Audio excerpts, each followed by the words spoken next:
Well, hello everybody and welcome to the 2019 Osmania 4-Key World Cup. I'm Doland, joined by Rem. Hey, how's it going? I'm actually kind of surprised that you actually do the intro while I'm actually kind of quiet here. I forgot if you were doing the intro or not, so I just decided to give it a shot there, but... Yeah, it's fine. But we welcome you back to this broadcast. It's time for a Scandinavian derby between two Scandi countries. Are you excited, Ren? Yes. I do believe that I pretty much know being Sweden versus Germany as well, because I feel like I know their players. I know what types that I can actually predict what are they going for in every single match in the pool. So it's pretty much fun, really? Regardless. So you're like the oracle here. You already know. You've seen this match ahead in time. Yes, I basically know these players for quite a long time basically, so I kind of know what they were gonna go for. I mean, it's basically like what analysis that I'm going to get for this particular match. Yeah, always fun to see the Scandinavian countries battle. It doesn't matter what mode, what World Cup. People always tend to love it when the Scandinavian countries face each other. So we're going to get right into the match now. It's going to be Sweden against the only Denmark. I want to make sure I didn't get that match wrong. I almost said Norway. They'll be playing later against Mexico. Yeah, it is. It is indeed correct. So as soon as that match gets set and ready, we're going to be bringing that to you. So Ren, your thoughts on the World Cup, the map pool for the group stage? I really want to get this from you.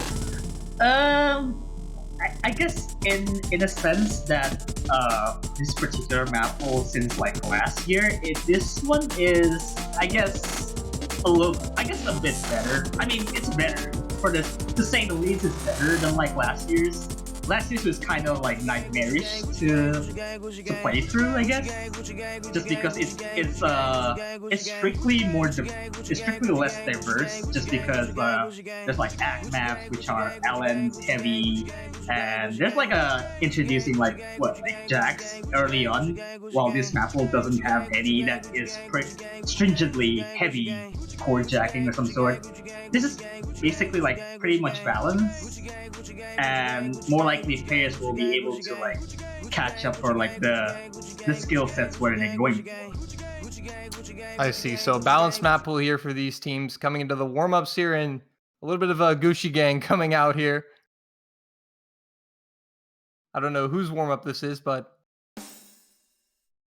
press 3 to pay respects. I believe that this is probably of Sweden's. Denmark. It's Joel.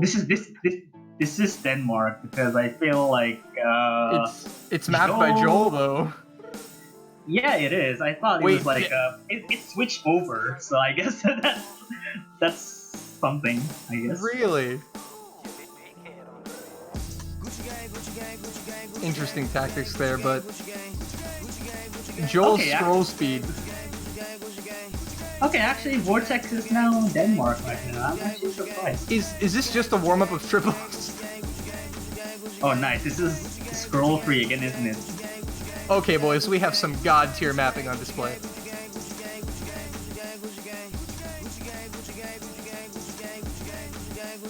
Such original content. Oh man, the Joel gang. Yeah. Is what the chat. There's it.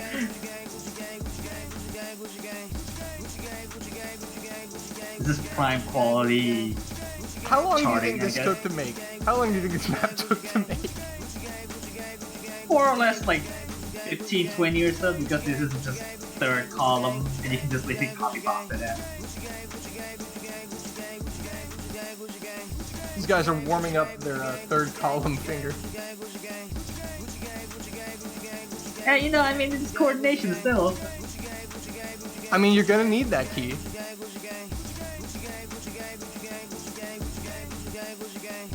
The entire warm-up. One key mania, dude. In the 4-Key Mania World Cup. Oh yeah, you're right. Actually, 1-Key World Cup.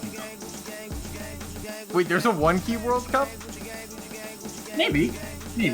Can we get one? Maybe I mean, there's one. There was one already.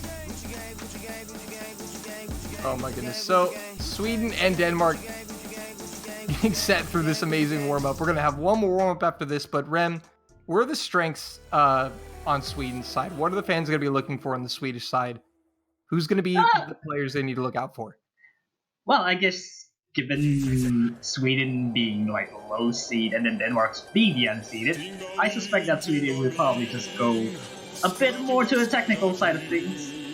Because Vortex being known for pretty versatile on every single map in the pool, Yoshiori being like the sharpshooter of Sweden, and Satcat also joining just because I guess having a really good accuracy as well in the earlier stages.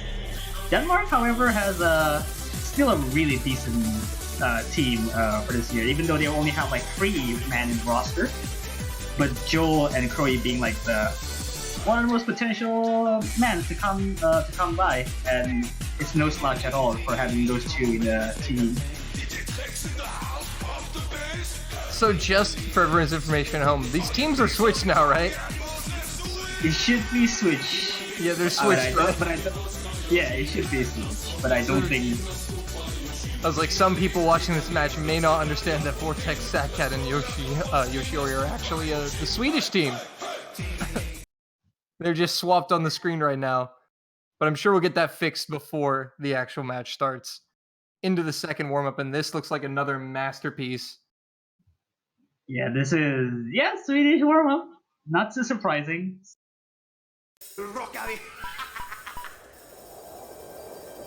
Oh my goodness. Joel's screen is always interesting to look at. It's like he's just playing a totally different game. Yeah, that's true. That scroll speed is astronomically different than every other scroll speed. I mean, he's having good accuracy still when that's that low of a scroll speed. How do you do this? Alright, Joel. He actually caught like 130 combo. That was pretty insane.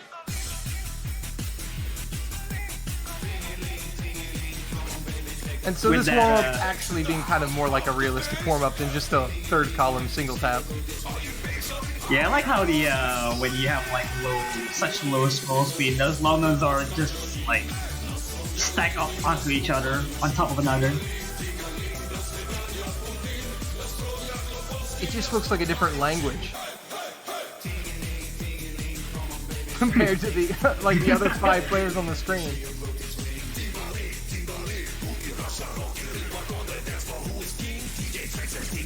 I mean, just a normal Swedish warm-up. Not too surprising. They always bring the best team so far. I guess if not one of the best. Sweden always known for that in Mania, of course.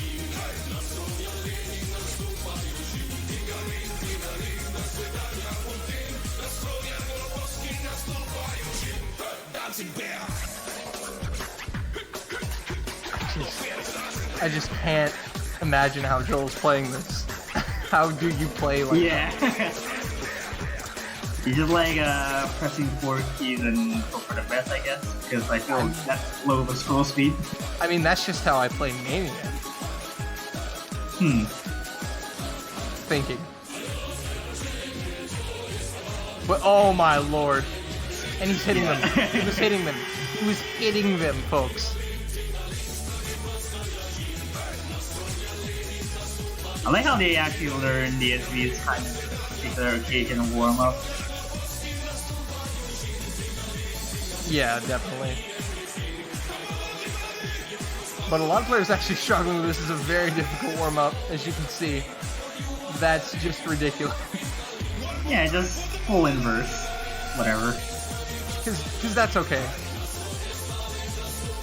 Vortex was going gamer mode there for a sec before he dropped. 450 combo. Yeah, that's a nice touch of SVs being thrown into it. I like it. Alright, and they made, look at that background image, custom made for this match. Always with the background images. They're complementing the entire map. So we're now going to be getting into the roles and the bans for both of these teams, as hopefully they'll get back on the correct sides of the overlay here. But here we take a look at the map pool for the group stage. And Rem, as you kind of alluded to earlier, a bit more balanced. What are some maps that we're going to be looking out for this match specifically that you think will be pretty important? Well, I'm pretty sure that Sweden would just go more likely into like electro peaceful, just because it's like, I don't know, the easiest map in the entire pool. Like I should say, if by not any means the mini jacks is kind of hard to hit as well. But then like the other maps being like only 2 long notes in the pool, which is limits you from like any long note team that would actually complete 2 points basically if you want to win that. But then it's anybody's pick. It's like I believe like they're practice like the whole pool enough just to make sure that they will get a point for sure. Yep, and so 58 beats a 21. Sweden, I believe, winning the roll here.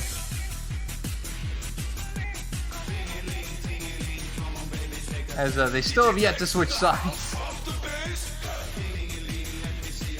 But Denmark will be up to ban first from the pool. We'll see where they go. And they're going to go for Arc IV. Arc 4.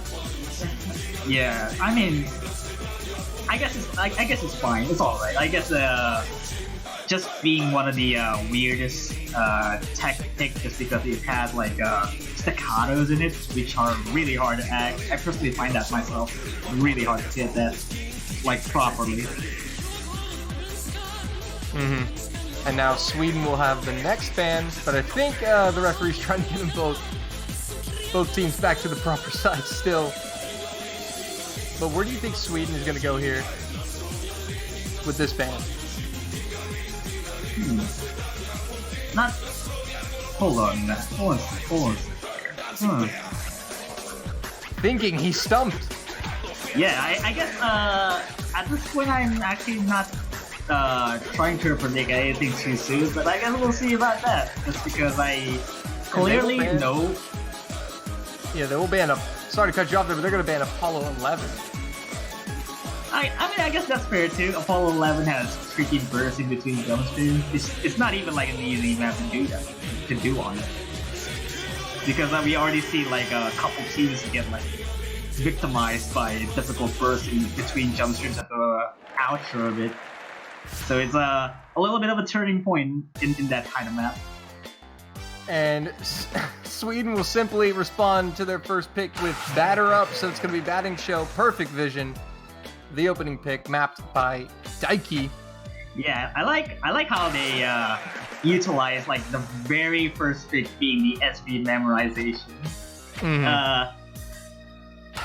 Just to note that the SVs in it are actually quite hilarious to hit, just because they are kind of like what do we call it? Like a simulation of a baseball hit, something like that. Oh really? It's pretty much like it, yeah. It's kind of like I'm actually looking forward to that. That should be pretty cool to see. But here we go. This one is actually for points, and Crowley going with the fade in. I'm actually kind of surprised that he's actually using baited for like. I think I know like Crowley being like the visual mod player, but I'm not sure if he's like using baited. So well, it's an interesting system. And he's off to not the best of starts here with 45% accuracy, immediately putting his team in a huge deficit. I don't know if that was a mistake or if he meant to put fade in. Did he forget to change his scroll speed? I guess I'm not too sure about that either, but hopefully I think at that low of a scroll speed, I think it's kind of fine. Although it's still pretty fast even using baited, just because it actually like covers like the upper screen like real quick. Yeah, Sadcat will be the first break for Sweden, but again, it really doesn't matter because Crowley is just struggling so much right here on the side for Denmark. Yeah, I guess Crowley probably doesn't want to play this either. It's I guess for that kind of thing, I think Crowley probably didn't practice this. I guess Yeah. it's probably a free point for Sweden anyway.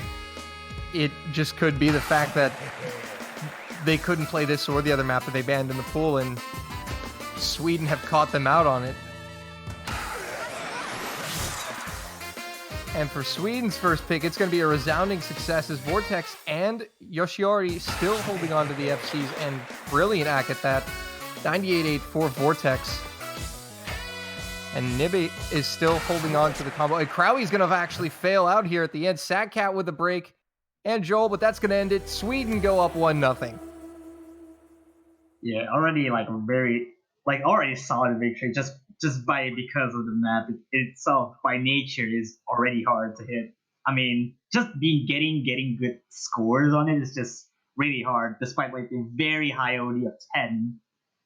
And the FCs coming in. Vortex. What a run from him. 98.8 on the SV chart. Yoshiori comes through the 98.1 with no misses. Nibe still coming through with the FC for Denmark, but alas, it's not enough. And now, next up to pick will be Denmark, so they should have a chance to respond here. And we'll see what map they choose to respond with. Rem, do you have any picks for what maps they might go for here? Well, I guess they could just go for mostly accuracy-based stuff, and I know for a fact that Joe probably avoids something like Arc 1V, which is actually they banned it because of the staccatos. Also, something like Update is also doesn't quite like the right speed. It's actually kind of counts as high. So Electro Peaceful or Fire Fire might actually be a good choice for them to go for. Interesting. So Rem saying Electro Peaceful and the Fire Fire. We'll see if they take your advice. We'll see if they take your advice. Fire Fire, obviously. I couldn't find it on the map screen there. It's just the black background. Yeah, I was like, where is the map? Yeah, there's on the upper right. No, not upper right. It's the middle right, I guess. Besides calling right there, you can find it. And so we're still waiting for the pick from Denmark.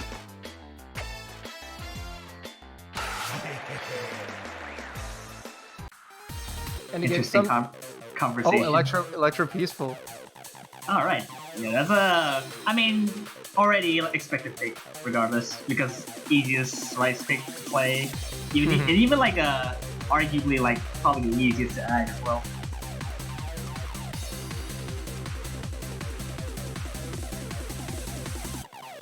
Yep, Electro Peaceful, one of the most I think it is the most popular pick in the group stage pool so far. Is going to be the pick for Denmark. So Denmark going for that rice, kind of act battle-y map here to try to get on the board here against Sweden. No roster changes coming into this. It's still the same roster with Joe, Crowley, Nave on Denmark, and Sadcat, Vortex, and Yoshiori for Sweden. And you can see Joel's scroll speed, the signature scroll speed from him. Yeah, it's actually kind of interesting to see from him. He's able to play that scroll speed at such a high level, still keeping a 99.5 act. And it is a slight lead for Denmark in terms of the accuracy. No combo drops yet for anyone. I mean, just to be fair, some of these maps are this is just, I guess, not that hard to even getting the combos on it. But once you get to the mini jack with obnoxious bursts in between of them, it's a couple choke points could be thrown in there. I guess once people actually start choking massively on the mini jacks, then there's a possibility for anything to throw to Sweden or Denmark in this case. Yeah, and Sweden now actually going to take a slight advantage in the accuracy department. Joel's accuracy did drip into the 99.3s, but he's going to carry along back up to 99.4. But Sweden now putting a little bit of distance between themselves and Denmark here in the final third. It's still winnable for anyone, though. Yeah, it's not that far off. Even like there's like only like around 5,000 in Sweden, or even like less than. And we're getting into the final quarter of the map now. Denmark losing more ground, the more accuracy they lose to Sweden here, but Sweden still have to basically, I think, hold the FC, because even a combo bonus for Denmark could pull them right back into this as we come to the end. But it's going to be Sweden holding on. And hats off to Joel. He's FCing and doing pretty well, but Sweden have played it better, and they will take the break point. They lead it 2-0. Yeah, it's like only like less than 20,000 points of difference. That's not like pretty decisive as like batting show before. And you're showing with very good score with 993k as well. And now Sweden have the pick and a chance to really open this match up. If they could take another point at break point, Denmark will not be in a good position, so a critical point in the match for Denmark coming up. And we'll get a look at the map pool shortly for Sweden. I mean, basically, like, if they know batting show is like already a very good point for Sweden, anyways, just because Koi doesn't have like probably enough time to practice on that anyway. Koi would probably be another option if they want to go another SB. Definitely. But they're gonna go with April Showers here.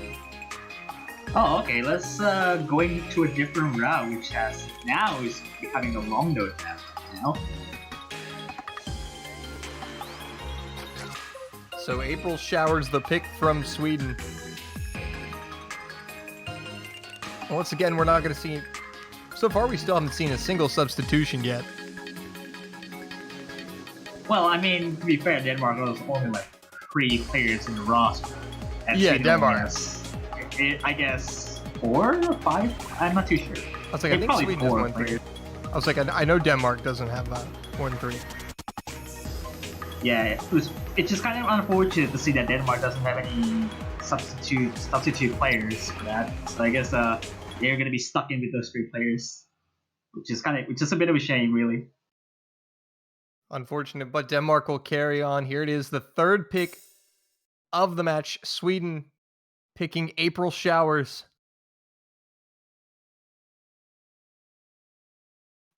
This is probably like one of the most riskiest long node picks in general, just because they are tied kind of to a more inverse-ish than Magnolia, because Magnolia involves coordination more than April Showers anyways.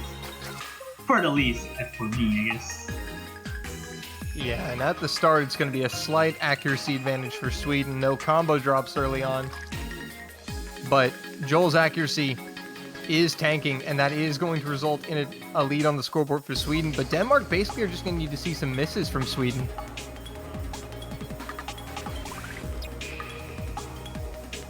Quite already a solid lead by Sweden, right there, just by solely misses coming from Denmark as well.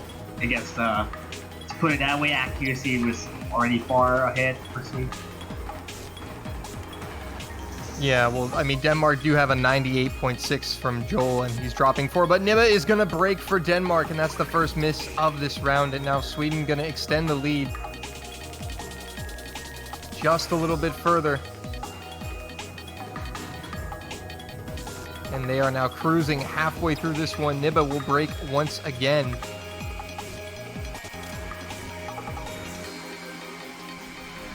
Yeah, already solidify around 50k, 60k-ish lead right now.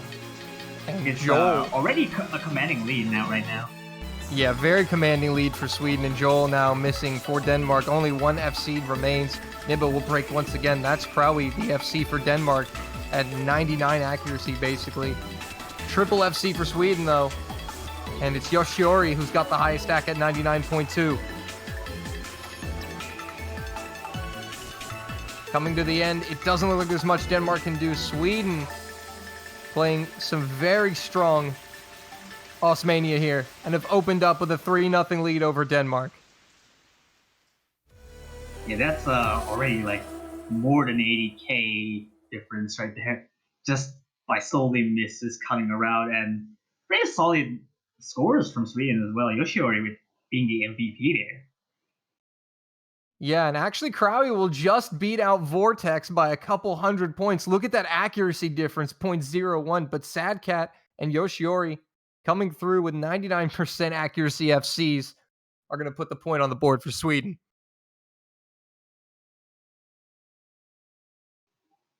Already 3-0 right now, which is a tough situation for actually Denmark to want to go for it because their picks probably won't work for Electro Peaceful, which means they only have the only choices in which between there's like the update and like Fire like was mentioned, and basically other element which is Magnolia, and you know that Magnolia probably Sweden has the edge on that.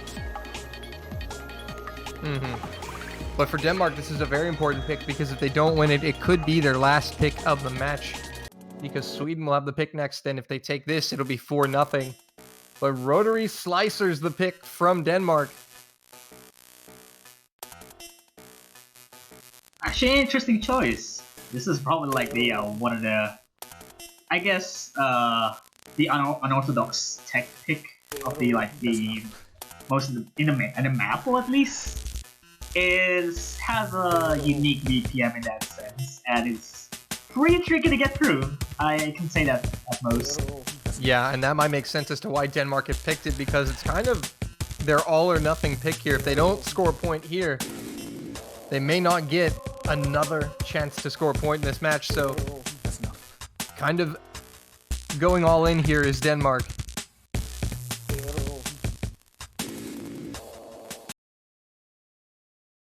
And IGT BB8, thank you for gifting the tier 1 sub to Cordy. Enjoy your sub, man. Enjoy those peppy emotes. And we get into round 4. Denmark desperately needing a point. As we wait for the client to load. And here we go, Rem. Here we go. Song's enjoyable, at the very least, from the map pool. This is like one of the most enjoyable, at least to listen. Although it's kind of chaotic at the middle section, which also happens in this chart as well, because the middle section is also chaotic. So again, virtually no difference between the teams as we start this match. Almost a quarter of the way through. No major misses here yet. Just an act drop from Joel down to 99.3. And that's going to give a slight edge to the Swedish team here, but Denmark's still in it. Yeah, they're just still around. Just kind of behind, but then it's like going back and forth like that. It's just only a tiny bit different in terms of accuracy, nonetheless.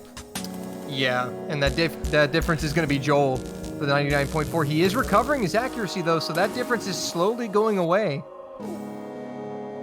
And Sweden still must maintain the perfection in order to keep the sweep alive. But they have been playing absolutely stellar this match against Denmark as we get into that breakdown section you alluded to earlier, Ren. Yeah, it's the main meat of the chart, basically, in that middle section only. Just like a bunch of like pretty not actually random snares. It's just there to accompany sounds in between.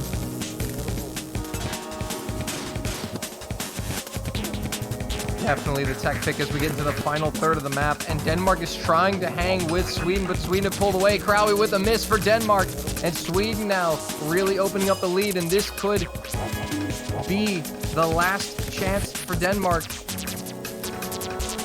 Quite a lead by Sweden's got there. It's like more than 40K at the very least.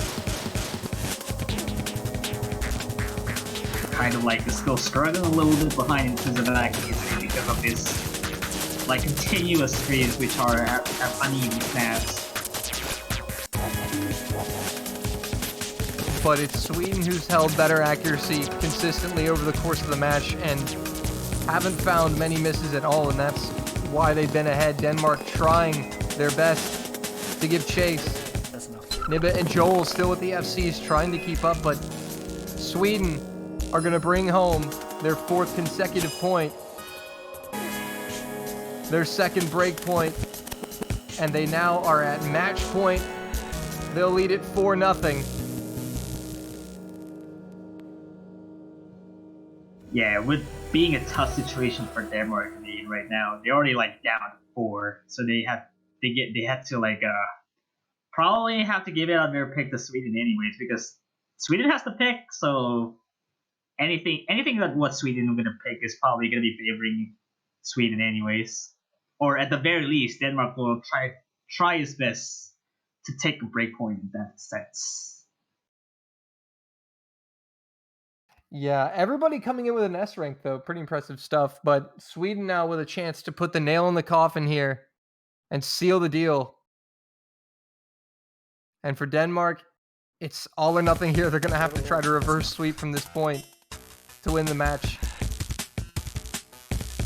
But we look at the map pool, Rem, and where is Sweden going to go to put Denmark away? Where do you think they're going to try to go? That's enough. I guess basically anything, because they already like testing the waters on basically every single type of the map pool. They already got SBs down. They already got like even Rice down. They already got even Longnet down. So anything that what Sweden was gonna go through is probably gonna be favored Sweden anyways. And they are gonna choose Endymion. That will be the Rice pick. pick.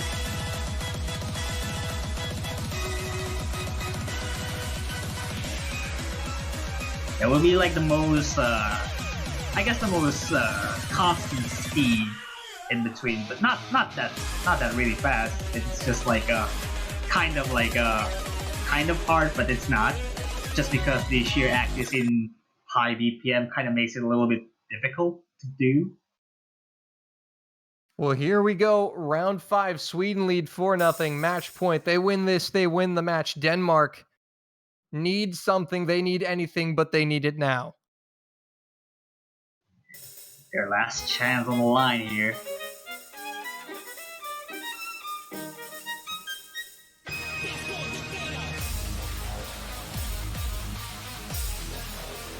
Kind of a hype song to really fire these players up, hopefully. Yeah, it's I guess the song already fit itself to when you get like a victorious streak over that thing, but it's like irrelevant anyways. And we see the accuracy dropping for Denmark, but they're holding the combo. But Sweden's not missing or dropping accuracy at all so far at the start, so they will open up quite a decent lead over Denmark here at the start of this 5th round.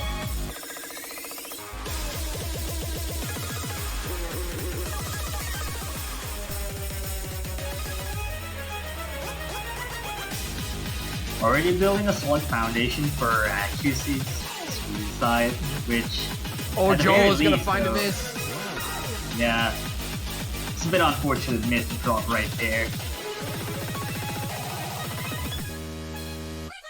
And that's a shame because look at Nibba, who has 99.61 act. That's the best in the lobby. Denmark's player is outplaying everyone, and Crowie is trying to help his teammate, but Joel trying to get that combo back up to 400 to negate the bonus. Yeah, but I mean the lead is probably just already getting too big to catch up. Even Sweden has like all 3 FCs on the floor right now. It's just unfortunate just because Nib has the better score of everyone in the lobby right now.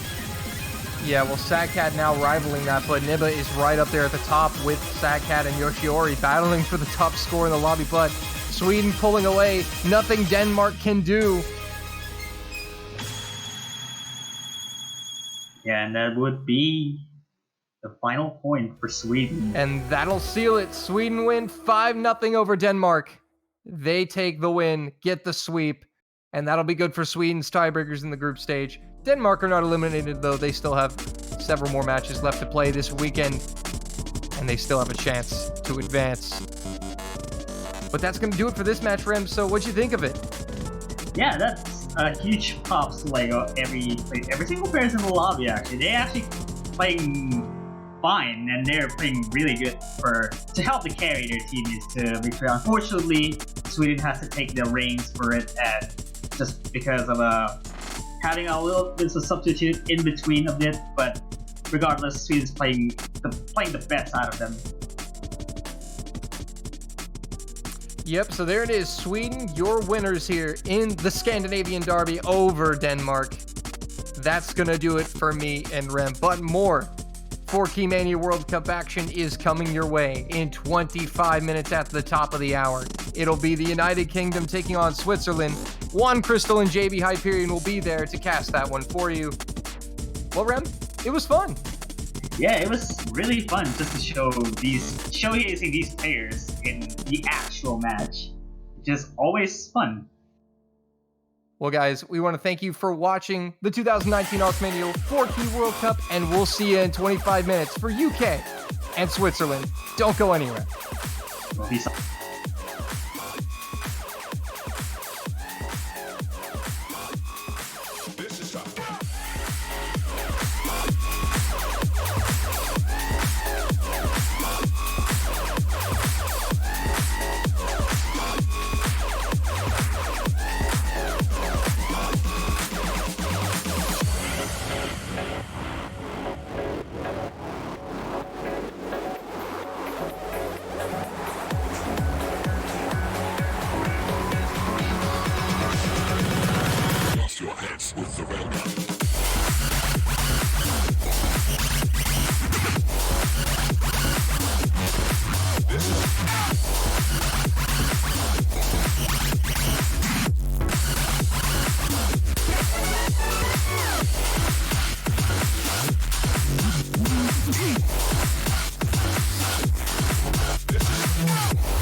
Do you wanna get busy?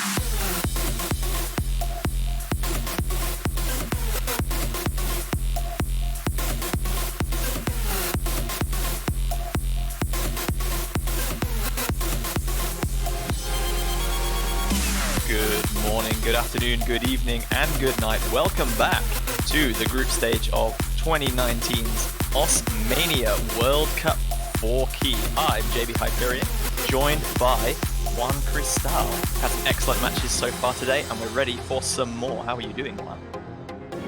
I'm doing great, honestly. This is more exciting than what I was actually expecting, not gonna lie.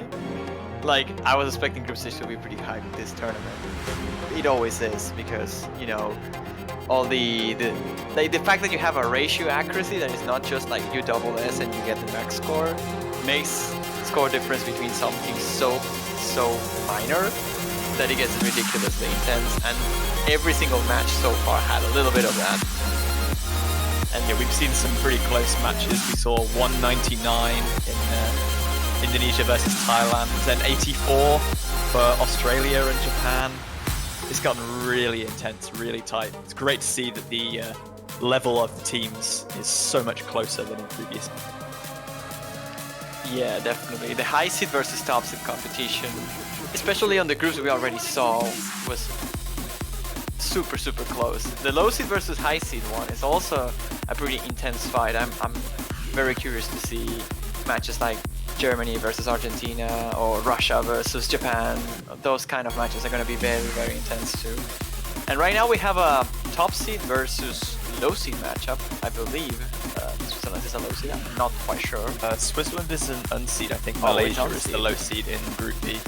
Oh yeah, you're correct. So, okay, they're facing an unseed, but arguably one of those teams that got unseeded mostly due to their depth.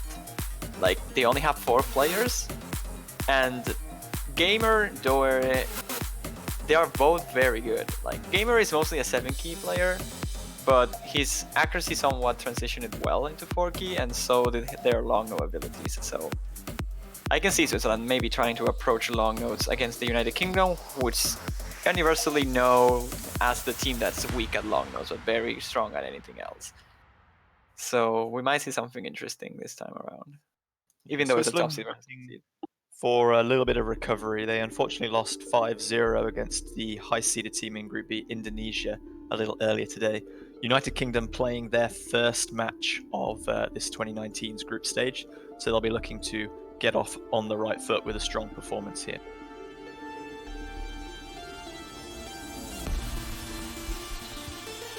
Well, the United Kingdom is actually, in my opinion, one of the candidates to be on the top 3 spots.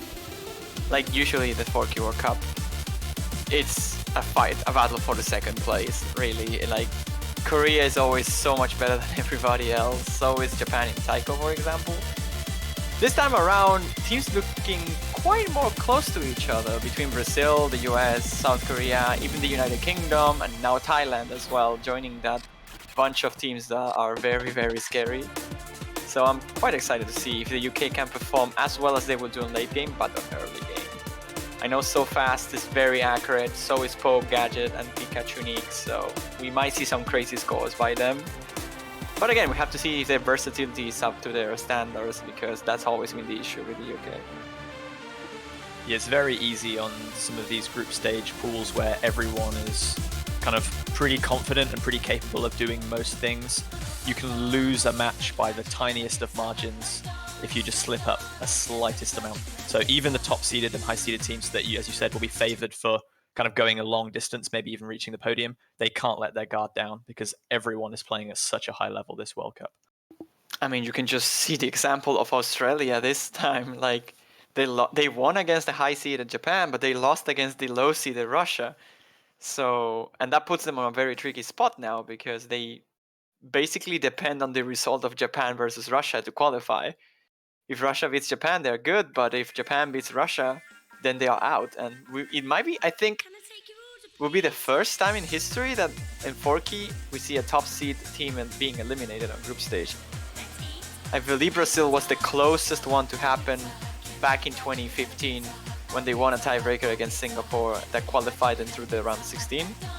But that's the only time I remember. So we might see history this time around, depending on Russia and Japan, of course. Definitely not a history that those teams will be wanting to make, just the wrong reasons. Having your top seed eliminated in the group stage, no one wants to make history in. I mean, you don't want to be the top seeded team, but if you are the team that knocked them out, then you feel very good. Oh, that's going to be such a confidence boost going into a round of 16, knowing that you eliminated a top seeded team.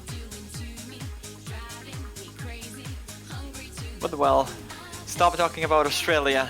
Let's check the UK versus Switzerland here. We see the warm-up here. This is the British warm-up actually, made by Pop Gadget, and it's named UK warm-up, so I guess it's pretty clear. Yeah, this song was pretty popular, probably close to 20 years ago or something when I was at school. It's a bit of an ancient relic that got sung pretty good. It's pretty funny. It's exactly the kind of meme warm-up I would expect from you.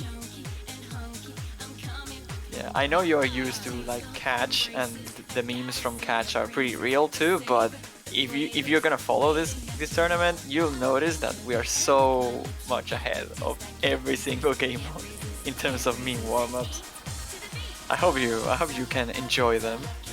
Of course, I mean, I made the UK's warm-up for CWC, so if I can gain some tips from my boys of the rice and the noodles, then I gotta translate that next. I hope you can, because everybody loves some meme warm-ups.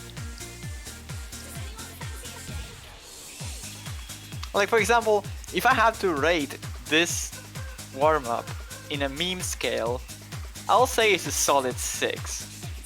Like, the song is like really old school. It's kind of an inside joke for British people, I guess.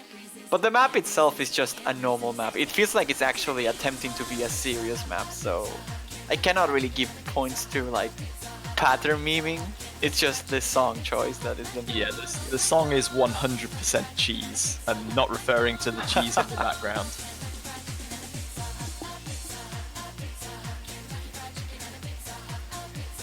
It's very much a school disco fair for the kids, but it's a bit nice to kind of see it revived again in this way, bring back some old memory.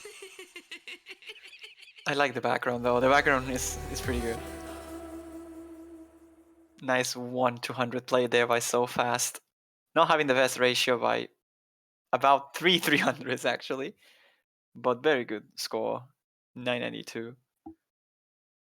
Well, 3 regular 300s. 300 is not bad. Like Pope had 379, and then most other players are sitting between kind of 500 and 800. So 99.77 is. Yeah, it's pretty good, insane.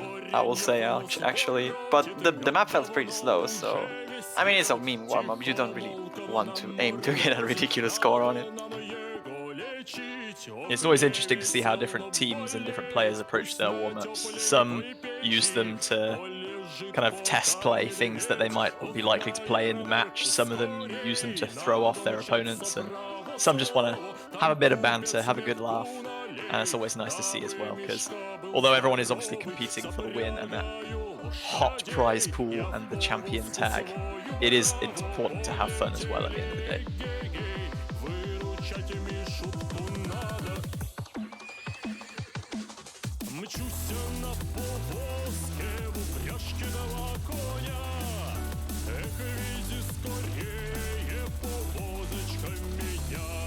So we're going to be transitioning on to Switzerland's warm-up now, which is Neromona Fefan Pavazoshka, or some interpretation that may be completely different to that. I'm actually very glad, because I was talking right now and I was muted. I had my mic muted. I was saying the difficulty name and the name of the song and all that, so I didn't embarrass myself. You did it before. Congratulations. Thanks for Here I was worrying that I was going to embarrass myself, but even the master can slip up every now and again. Hey. This is a hard difficulty though, so shouldn't be too bad. But again, it's a warm-up. We can't be surprised. Okay, 3.5 stars. Okay, this is fine. This is gonna be with double time actually. Okay.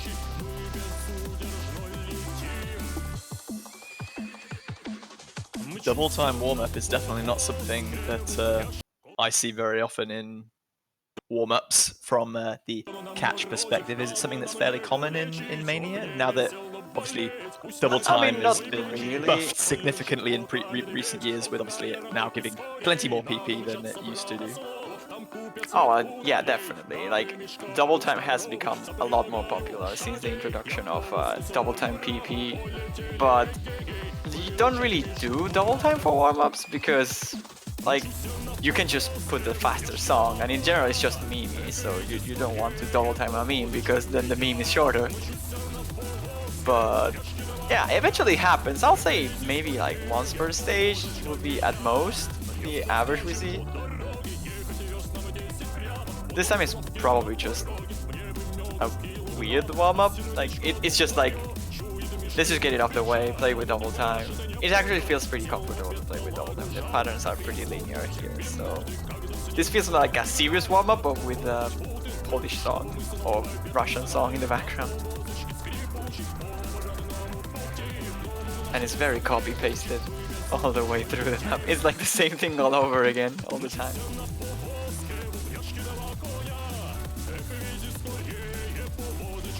Plenty of roll predictions coming out in the chat already. Great to see. Obviously, we'll be getting to rolls, picks, and bans immediately after this warm-up. A very bold prediction there from Puritin that it's going to be between 1 and 100. I agree. Oh. I highly suspect that you might be right on. I mean, yes. But is that including the 1 and the 100 or not? Watch as we now get 1 and 100. That would be amazing. I think it happened once, like not in Mania World Cup. I remember that happening on soft, where I was refereeing a match, and there was another referee spectating the room, and before a warm-up starts, we both roll. He gets 100, I get a 1. It was pretty sad. Well, you are Juan Cristal, so... Yeah, that's what we said right afterwards. Damn it! Someone's already made the joke. Oh, that's actually a fairly close roll there, 62 and 59. Yeah, both pretty good rolls, but Gamer97 of Switzerland just going to edge that one. So Switzerland now get the choice of whether to pick or ban first, Zach. Yeah, that's the case, or it should be the case at the very least. So I will expect them to just decide to pick first. Okay, yeah, Walter is just like, yeah, you pick first. That's fine. Is it fairly kind of common that teams decide to pick first, or is there a tactical advantage to picking second? Since the whole bracket is free mod as opposed to other World Cups, I guess there's more focus on play style rather than Rather than what? Sorry, I think rather than mod. So it's obviously in other other tournaments, people specialize in hard rock or double time, whereas here it's, do you specialize in long notes, or do you specialize in jacks, or do you specialize in trill? Yeah, like in general, because there's no mods, as you said, most of the bans really target specific skill sets rather than, I mean, obviously mods. So as you can see, it's pretty common to see bans like Batting Show, like the United Kingdom just did, or ban some maps like Magnolia or April Showers, as they are known as SV charts or long no maps, and usually those kind of things are the newer thing of the game in a way. Like when it comes to visual scroll, like vertical scroll rhythm games, most of the old people are used to play like rise-based patterns, so when they have to focus on their release timing, they find it awkward. So banning long nose is pretty common. Banning SVs, where you have to train maps beforehand to get used to the velocity changes, is also pretty frequent. So most of the bans usually go towards those points. And as you saw here, we saw Batting Show, which is the main SV pick of the pool, being banned by the United Kingdom and Switzerland. as they have a decent roster when it comes to long nose, they decided to ban one of the technical choices, more of the physically demanding ones, rotary slicers. So it's pretty clear that Switzerland will likely go to the anti-meta route with the long nodes and the SVs, while the United Kingdom might just try to go for the old standards of accuracy, speed, and jack-oriented patterns. Yeah, we have seen Batting Show banned 9 times so far in group stages, I think, which is 3 times more than the next closest. Even as a not very active Mania player, that is a map that is familiar to me from the time when it was originally ranked. Yeah, it's actually a pretty funny beat map. Like it spawned a lot of controversies when it got ranked, of course, because the map is so simple yet so complicated to score on. It's one of those, hey, this is only 3.5 stars, you can FC this. Wait, yeah, what? It's not Why? even it's not even that. I think it's like 2.8 or 2.7. Is it really that low? Wow. Yeah, it's extremely low, but the fact that it's OD10 makes it very hard to hack, and then just the speed changes are madness. They are very, very tricky to get down properly. And it takes a lot of practice to get good at those things. But now, talking about the devil, talking about SVs, we're gonna go for Calling, which is the other SV pick of the pool, more into the reading side of things, like this kind of maps that you can easily sight read without too many issues, but your accuracy is gonna struggle if you don't know the song beforehand, because there's a lot of visual tricks like stutters and stuff like that that will definitely be tricky to get good accuracy out of. So we'll have to see how the UK does. I'll imagine Amasite will do very well on a map like this, and so will So Fast, but so far, so good. All the players in the United Kingdom are doing pretty well. Yeah, we've seen UK pull out a little bit of a lead as Adira's accuracy has dropped slightly relative to the players, and Tupidinx's accuracy down at 99.3 as well. Everyone on UK is still holding at about 99.8, 99.9 thus far, and Gamer97 has also dropped slightly as well. So UK holding an accuracy advantage across the board pretty much, even though all players are still holding onto that full comp. Yeah, this is a map that is kind of tricky to miss on. Like, we've seen in the past that some teams missed on this map, but it's not as frequent. As you can see, it's more usual to see 200 drops in general on these long node releases for the SVs, like that one, for example, where you have like a speed up into a hand. Some people drop 200s on the long nodes for releasing a bit too early or releasing a bit too late.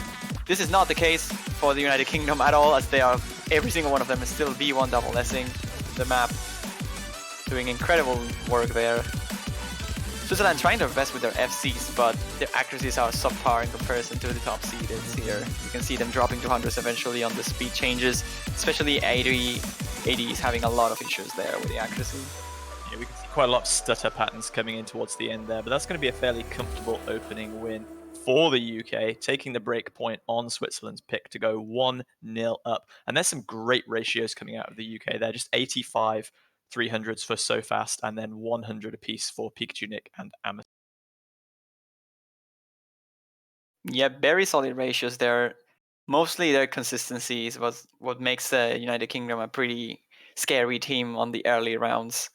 The accuracies are very, very solid. They know that they don't really choke too often, so they can use that advantage in maps that are longer, like Apollo 11, which I assume might be their next pick, or stuff that is a bit easier, like Electro Peaceful. But United Kingdom is very solid when it comes to consistency. And of course, the client it's being declined. That doesn't change on the each World Cup. Yeah, that's not a catch thing. That happens all the time. Feeling so much more at home now. This is exactly the same. All right, so Endymion is gonna be the pick here. Brave pick here by the United Kingdom. I guess it makes sense. They are trying to abuse the Switzerland's weakness on more rise and more speed-oriented patterns. Endymion is the fastest chart in the pool, other than the tiebreaker. 220 single stream BPMs, 220 BPM single streams, there we go. And at the end, some denser denser patterning as well is pretty challenging for those who don't have the physical capabilities to control 220. And I can see Switzerland struggling a lot with this one. It's a dope song though, so I approve the choice.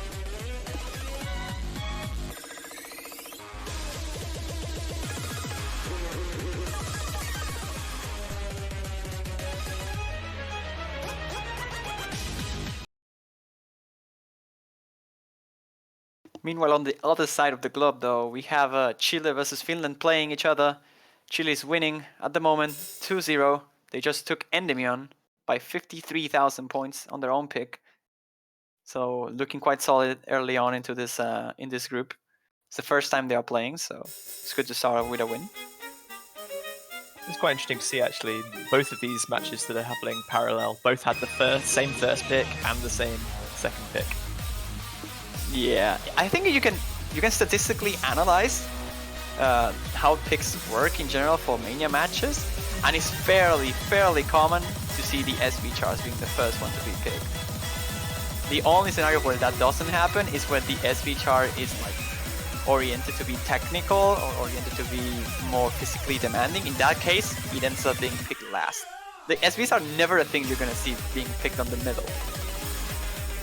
They are just not picked at all, or picked very early or very late into the match. It's pretty funny. Because it's that unpredictable map that you know you have an advantage on if you practice it, and you know you're at very big disadvantage if you didn't. It's like very polarizing. It's the map that usually has around 100,000 points of difference. Which is very big for Mania standards. Now into Endymion though. Fairly common first pick as well. For those Rise Masters. United Kingdom is taking the advantage so far into this. Gamer dropped a 200 on one of those drills, and Adirem is also struggling a little bit to keep up his accuracy into this section, dropping 200 especially on the denser cores there. And the UK is just rocking this. I believe, again, they are on the three-way double S here in terms of B1 double S, I mean. Perfect for combos. Yeah, all players on the UK holding 99.8 accuracy. They're looking so strong on some of these trills and the glissandos in particular. Just not even looking like a miss is conceivable at this point. Switzerland are doing pretty well. Gamer and 2Pidix both holding 99.7, but Adirem's fallen behind a little bit, and they're just waiting for the UK to slip up so they can get back into this game, and it's not happening. It's not happening at all, and if their accuracies don't get a little bit better, they're gonna have a hard time here trying to take down the UK. They're not a team that misses quite often, so they will need to bring up their accuracies up a little bit. But again, if you have to face accuracies like those so fast, Pikachu Nick both with 8300s each, and Poe Gadget with 127, only a single 200 between the whole team. It's very, very scary. It's very hard to beat, honestly. I don't see many teams getting that good at this kind of maps. Yeah, UK definitely playing to their strengths here, not leaving anything to chance. They look like they're a team that have performed and prepared pretty well despite being the favoured top seed in their group. Switzerland are going to have a chance to pick again, and looks like they'll be going with Electro Peaceful, so all three of the most popular picks thus far in the group stage now being taken away. Electro Peaceful with 12 picks thus far. Interesting that Switzerland is going for Electro Peaceful here. I will have expected April Showers or Magnolia as their picks here, trying to abuse what I imagine will be the UK's weakness on the group stage at the very least. But instead they want to go for something more consistency based, something that maybe they can like close the gap between their accuracies and the UK's ones, and perhaps hope for a choke on one of the mini jacks that this map has. So we have to see if that strategy pays off here for Switzerland. They might just be going for the comfort picks. Like as an LC team, like you always want to think that, well, what is the best option to counter the enemy team or the opposing team rather? And you're like, yeah, this will be the perfect pick, but we don't really do that well on this kind of map either. So as an Ansi, when you don't have that many options, because the other team is so much better and the things that they are weak at are so specific, and you might just not have the roster to abuse that advantage. So they have to go for this more consistency, more comfort picks, and hope for chokes. We'll have to see. So far, so good for Switzerland. The difference isn't all that high. But as the map progresses, Adirem's accuracy difference is going to start to tank a little bit here.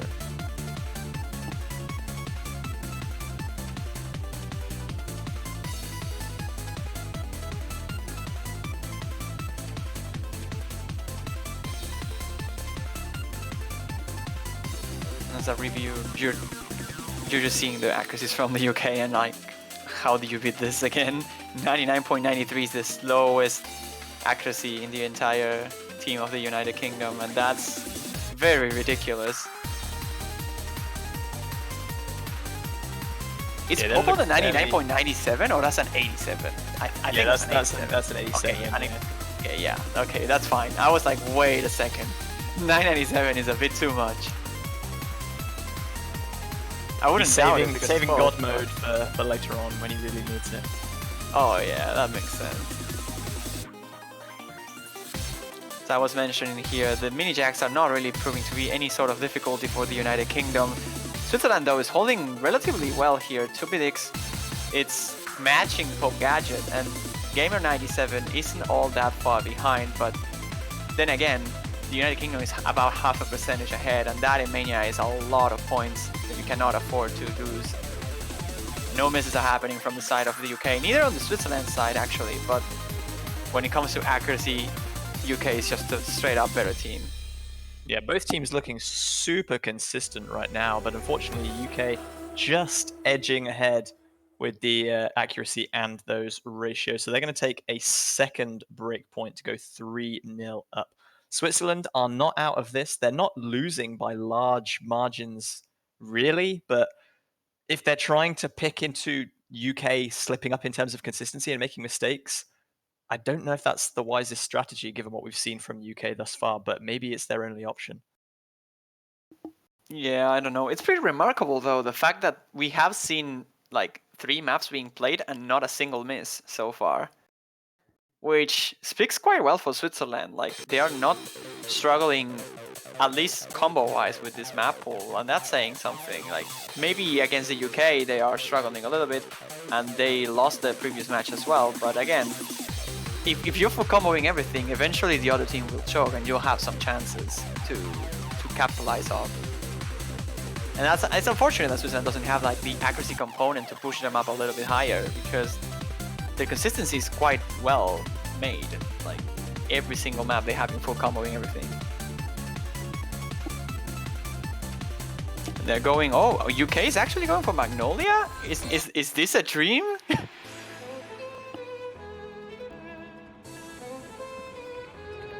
That's a shocking pick, in my eyes at least. They're feeling confident and want to try something and test themselves a little more, or are they much more comfortable on this than we maybe think they? I think we are in the scenario of the second scenario that you just proposed here. Maybe I'm just underestimating UK on long nodes. I know Pikachu Nick is fairly good at this map, because I think he scores and he seems to be very good at it.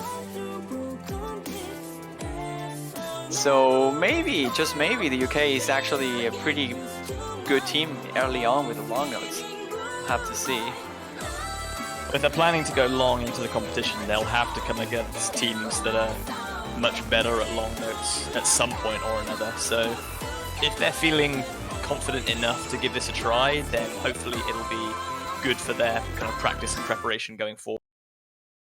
Yeah, that makes sense. I'll say that also because Switzerland went for like Electro Peaceful, that kind of gives the UK information that, well, maybe Switzerland doesn't really want to go for long nodes, so we could try our long nodes here instead. Like, the first pick from Switzerland was Calling, which is an SV pick. And you would expect the second one to be long no oriented, and because they didn't, then they might just want to try and capitalize off. They saw that Switzerland can full combo every single Rise pick they just played, so they might not want to risk a potential choke, giving them the lead and potentially a point. Now into Magnolia here, some Noodles actions. Just a little bit of noodle action. Yeah. I will argue it's fairly straightforward as a map in general. It doesn't really have much gimmicks, but people who's not familiar with long no patterning will definitely struggle to get good accuracy at this. Those like disjointed releases can be quite difficult for people who's not used to playing just long no maps in general. And there's some transitions like those which are shielded that could be very easy to combo drop. Thankfully, nobody is actually finding any issues with this in terms of combo at the very least. You can see Gamer and 2PDX both holding pretty respectable accuracies, Adurem slightly behind, but not to a point where the Swiss team cannot recover here. Again, long no maps are fairly easier to choke than anything else other than SVs, so a miss from the UK here might be enough for Switzerland to capitalize if they hold these accuracies that they're holding now. Now into the drop.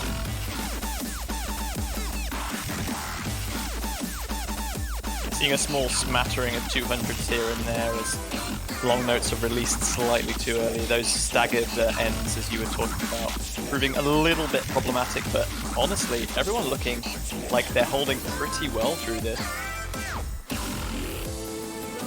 Yeah, very nice job in general by everybody. No drops, or no significant accuracy drops even. Oh, that is the miss by Adurem right at the end of the Ki section.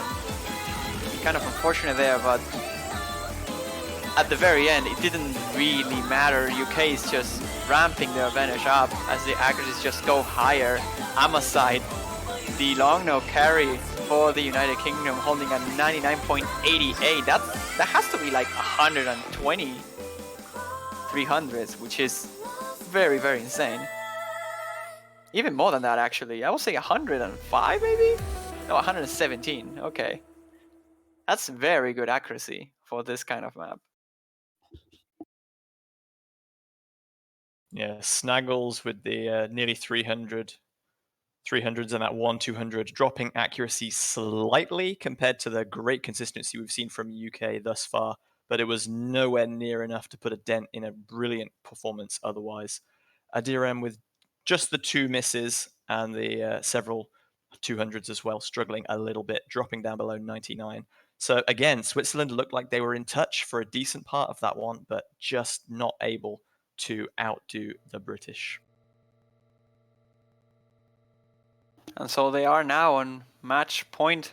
The UK, though they don't have the pick, here Switzerland is going for it. This could be potentially the last map of the match here. UK is winning 4-0. Switzerland on the corner, going for update. See if they can maybe damage the United Kingdom on some hybrid action. This is, in my opinion, one of the trickiest maps to get good scores on. It's very hard to get good accuracy. The timing of it is quite awkward to follow, and it has a lot of long notes combined with rise patterning that can be very, very tricky to release on time and get like those juicy rainbow 300s. Yeah, just while we wait for this one to start, quick update on the parallel match to this one, Chile versus Finland. Finland lost their pick on April Showers, putting Chile 3, and then Chile won their next pick on Electro Peaceful, so they're 4-0 up, also at match point with Finland's pick next. So a very similar situation to this match.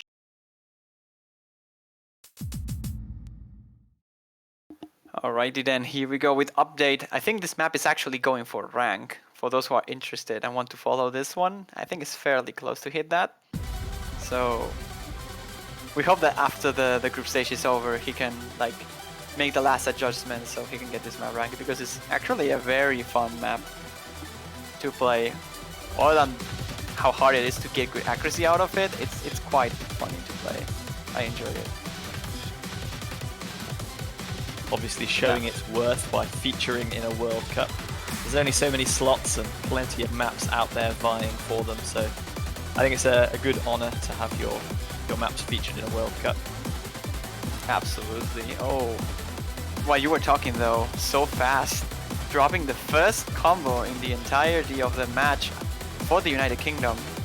Adrium had a miss on the previous map in Magnolia, but this is the first one for the UK team. I was about to say the Europeans, but I believe that Switzerland is also Europe. You would be right on that one. Yay! So that would be correct. Despite the miss, so fast looks like they've settled the nerves. Combo is back up, accuracy back up to 99.6. 2Bidix is at 99.85, looking really good from Switzerland. Gamer 97 is pretty much tying with so fast. But that leaves, as you said, the long note master, Amosite, with 99.85. Oh, the Pikachu Nick on 99.91 right now. Wow. Yeah, that is the thing that is keeping the UK afloat here. Because you can match Stupidix with Amosite. You can match Gamer with So Fast, considering that So Fast has a miss. But then you have to catch your Nick. And how do you match him? He's the Pipper, as we call him. Doing insane jobs here. I think he's definitely still doing the V1SS here.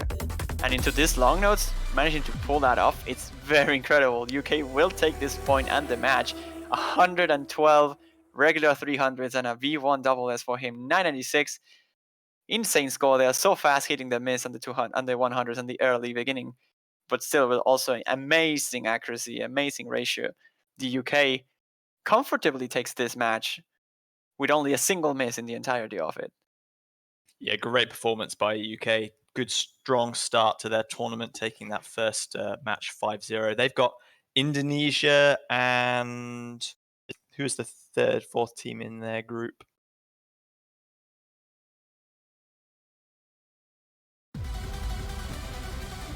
Malaysia, the low-seeded team in their group, still to play. So it's only going to get a little harder for them with their low seed and their high seed to play. Switzerland, I think, could be pretty happy with that performance. Even though they didn't take a game, they were fairly close at most cases. And had they been against a team that wasn't so unshakably consistent as the UK, they could probably well have stolen a couple of points here and there. So still a good performance from them.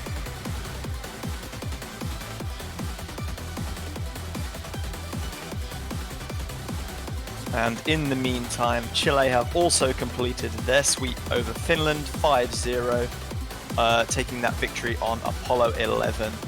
Daughter with the MVP performance on that one, 996k, winning by 80,645.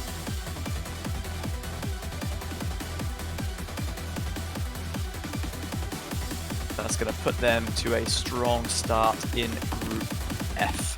Finland, unfortunately, have now lost 2 games, 5-0, so that's probably going to be it for their tournament. Brazil and Taiwan are going to be fighting for those top spots in Group F also. But congratulations to the UK in this Group B, getting off to a winning start. We're going to have a little break, I think, now, once Juan returns before our next block of matches at 7 p.m. UTC. It's going to be Canada versus Peru from Group. And then it's going to be France and Mexico squaring off in Group H. Lots more action from those 2 groups in the 6 remaining matches today. 2 at 7, 2 at 8, 2 at 9. And then eventually we're going to have a 5-hour break from 9 UTC to 2 a.m. on Sunday morning, where China and Peru will kick things off once again. So I think for now we're going to take a slight break of about 20 minutes whilst we wait for Canada and Peru and also France and Mexico to begin. So if you haven't ensured that you're keeping up to date with the stats page, with the wiki, with all of your teams, please feel free to do that. Make sure that you stay hydrated, get lots of nice MWC food, and yeah, don't go anywhere. We will see you all again very, very soon.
Nice! Hello there, everyone, and welcome back again for the next matchup. We're gonna see Peru with a leaf against Canada without a leaf, facing each other here on the group stage. Dude, I'm 0 for 2 on intros today. That's not good. I muted the second you were like, that was incredible. That was, like as soon as I did it, I was like, no way. That's a good way to start, but hey, for those who are wondering, here's Stolen Casting with me, I'm Juan Crystal, and this are the Team Canada and Team Peru, left or right. Yeah, thank goodness one of these countries has a leaf on their flag, that's all I'm saying. But anyway, as we've already made the joke and the pun is terrible, Canada taking on Peru in the group stage here. Juan, you know more about these teams than I do. What kind of match are you expecting to see? Ooh, it's very hard. It's very hard to predict this. This is a low seed versus unseed matchup. Those are usually the hardest ones to predict because usually teams on the unseed category are not really well known. Like they might be just secret underdogs of beasts. I know the one to watch out from Peru though. Dasser of 5. For those who don't know him, I'm telling you, that guy, it's a legend. And it's like one of the best players, especially early on in the entire tournament. And he is the captain of the team, obviously. He got Gamma not so long ago, which is a tier mania that is incredibly hard to get. He's a pretty decent long no player early on, so that's the thing you have to watch out the most. But then on Canada's side, you have Peachy, which is also a god. If I recall correctly, Peachy got Tachyon not so long ago. They have Kiora, you have Nuno Tava, Arpia, Stability, Genuine, every single name is known there. They are very good tournament players. They are well known for having a lot of experience in the past. They are missing Dot, which was supposed to be their captain. He didn't end up selecting himself for the roster, which would be basically their main carry. But at this point, PG ended up taking that role now. And Canada, unfortunately on the low seed, probably one of the strongest low seeds in the tournament, facing arguably one of the strongest unseeds in the tournament, which is Peru. This could be a very insane matchup, and these two teams, if they want any chance to advance, they need to win this match. This is like the important match, and then they have to somehow find a way against China or the United States. This group is ridiculous. Yeah, I remember. That was definitely the group that immediately jumped off the page when we first saw the groups in the drawings. But you see Canada and Peru, and for Peru, this is a brilliant opportunity. This is their best likely shot, statistically speaking, to get a win. So, you know, they're going to probably be playing with a lot of determination and a lot of really just anticipation for the match because they've known that this is probably their best shot for a long time since the drawings. I like this warm-up. Hey, I was like, and we've got some quality music going on right now. EC MMR. Oh wow, I thought he was not mapping anymore. This song is pretty new, I think? Yeah, this is very new.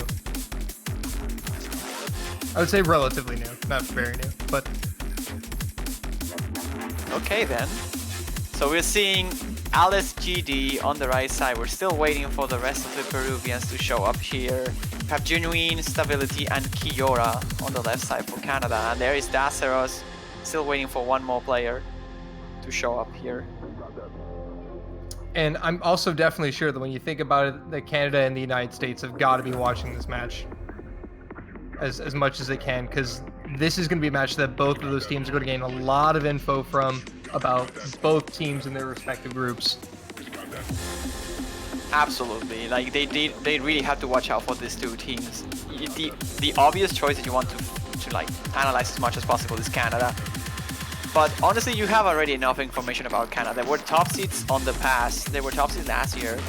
They had a decent run throughout the tournament as well. You know that Canada's issue is always and will always be their long nose capabilities. They are very solid Rise players. They have very good accuracy.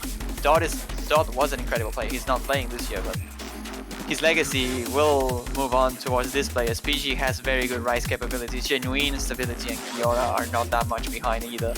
So I can see Canada going for picks like Apollo 11, like Electro Peaceful, maybe picks like Rotary Cycles.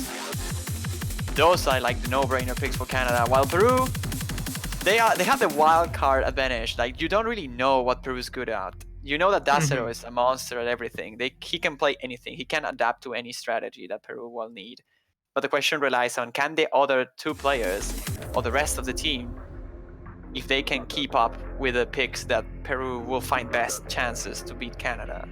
Picks like Magnolia, picks like April Showers, or Batting Show, Calling, Update. Those picks are gonna be likely the ones that Peru wants to aim for. If they have the roster to keep up with those maps, those definitely should be the option they want to go for. Yeah, and also you got to think about on paper here for Canada, this is quite dangerous territory despite having it. This is the one team they on paper have the statistical advantage over, but Peru, as you said, a very unknown team, and they have Dazero, a player who can carry and just be a star player, as you said before. We talked about right before the broadcast, and so definitely some caution probably going to be exercised here by the Canadian players when they're making these picks, just because they don't really know what Peru's good at. So they're just going to have to kind of rely on what they're good at and hope that Peru's not good at what they're good at. I mean, yeah, for sure. Canada should have the advantage though in Rise regardless. Like, oh yeah. Even though they might not be 100% sure about the Peruvian capabilities, they have the tournament experience advantage. They have pretty good accuracies in general, and they probably know about Dacero, that's for sure. He played on Soft, which is the biggest 4-key community tournament, and Dacero got top seed on that tournament. So they know he's good at everything. They know he's capable of pretty much carrying every single map he plays. If they investigated good, well enough, they will notice that Alice JD and Adrian Cava have played some local tournaments, and they, even though they don't have like the international experience, they definitely know how to feel. Like they know how it feels to play a pressured, like a pressure tournament game. Yeah, in a high pressure scenario here, but for Peru, they kind of really need to hit the ground running immediately on the first pick, because should Canada get the first pick, they're probably going to go straight into Rice. And that wouldn't be a bad pick from Canada, it makes sense. But if Peru could somehow get a breakpoint on a Rice pick, they can shake up this whole matchup from the beginning. Yeah, that's actually a very good point. The earliest that Peru could strike with a breakpoint, then the more out of placement will Canada be. Because, like you said, let's imagine Canada first picks a Rice pick, they lose it, and they're like, wait, what do we do now? What do we even pick? Right? Like Peru will probably strike with an SV pick right after that, and they will be like, well, we just lost a Rice, and we're pretty bad at long nose. What do we do? And then the doubts are gonna start happening, and if you doubt when you're picking, you're most likely to pick wrongly, and I can definitely see that happen to Canada. They need to like secure that first pick, perhaps even hope that Peru gets the roll victory so they pick first. It's gonna be pretty interesting. We'll have to see. But it could also again be interesting even if Canada picks first and Peru are able to get that break point if it's a Rice pick. So this match could play out in so many different ways, but I think we're still waiting on players to join the lobby for warm-ups. I believe we have the 6 already. We're just like setting the room up. I mean, it's the first time that most of the players on Peru are playing on this particular tournament, so it makes sense that they're like not as used as like keeping up with a referee. Are they debuting in the World Cup this year? No, they played last year as well. They also had the US on the group. Oh, that's right. That's right. Well. That's right. So this is their second year. Yep. It's actually the 3rd year. I think they played 1 year before that, but that was like too long ago, so I might be wrong. Okay, so second consecutive year. All right, I'm getting fact-checked every second I speak. Well, okay. Well, actually. I was like, why am I talking? But here we go. Okay, here we Finally gonna have a warm-up. I imagine this map has a video background, but we don't do video backgrounds, so rip.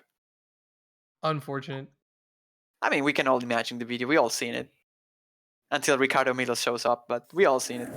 No, but instead we just get the eye of that anime girl. Yeah, and a wall of noodles. And a wall. Oh man, the wall of noodles.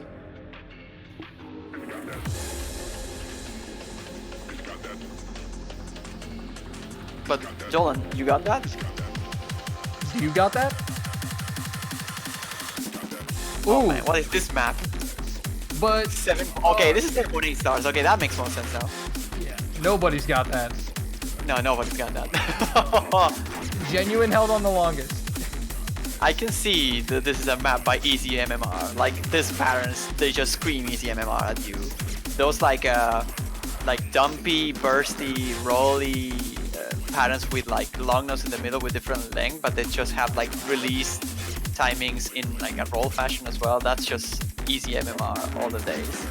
But they are like incredibly hard to play, especially with Scorby 2. These are maps like OD low, like 2.8 in this case, and you just like smash through them with Scorby 1 and not get punished. But in Scorby 2, when you have to keep up the release timings, you just can't. Like the long nodes are not designed in a way that you can play them with release timing in consideration.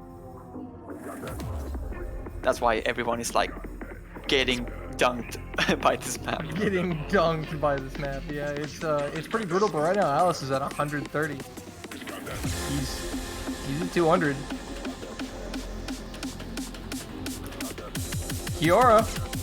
Oh, Rip. Rip. No combos. I'm warming up the Kirsten-tating as well.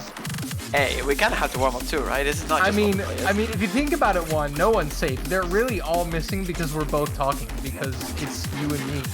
Yeah. You. If there is one pair of casters that you don't want in your match, it's probably us. Canada's probably like, we have to play Peru with Juan and Dolan casting. This is terrible. Like, we already had enough with Peru, and we also have to take photo these guys. Look at it, just like they're all like missing at the same time. This map is brutal, bro. I think Stability failed already. He's just like smashing right now. Okay, he's recovered. And he's back. Yay. No fails. Okay, yes, actually a fail. Oh, yes, fails.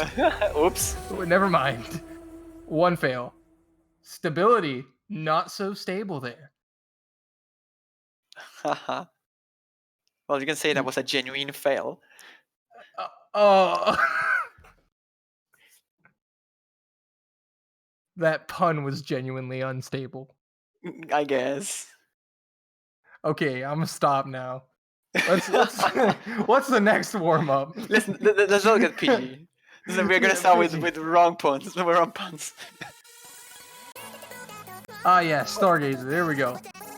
That's Let's fine. talk about anything else. Okay, this is a Jordan map. There's a lot of versions of Stargazer map right now, so it could be anything. True. Wait, this is not the right warm-up. Thankfully, it's not the right warm-up. I'm not letting this warm-up being streamed, by the way, so no problem. We need to restart the client because it's not identifying the right song. So we'll be right back.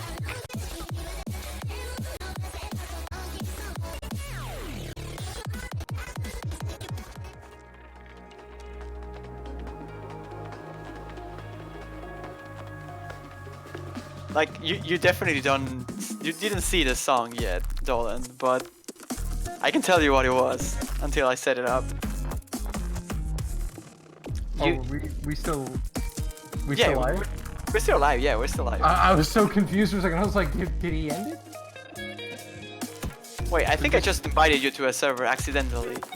What are you doing, man? Good job, me. So here's the thing. Actually, I'll just let it play itself. I'll just leave for the next 5 minutes. This is too embarrassing for me. No one. Is he gone? He's actually gone.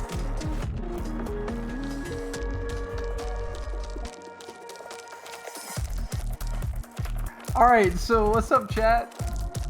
Juan is gone.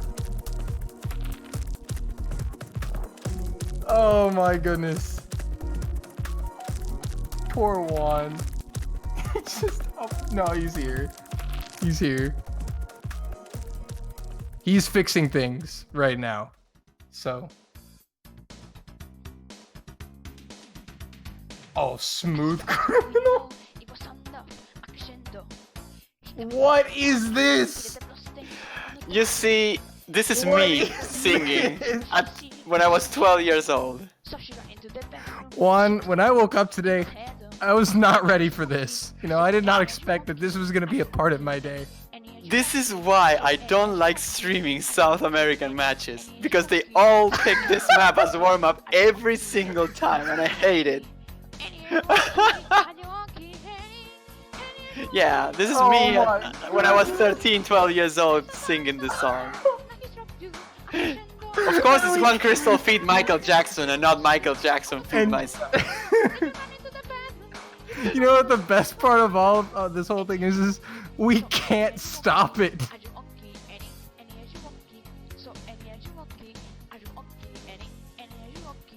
Is this edited audio? No, it's not. Or this is okay. This is 100% just. 100%. Like, yeah. I was 12 years old. I didn't even know how to edit audio. how am I gonna explain this to my parents who are watching this? Dude, I have no clue. How I am supposed to explain to my parents that I'm watching this? Like, your problem is not that bad.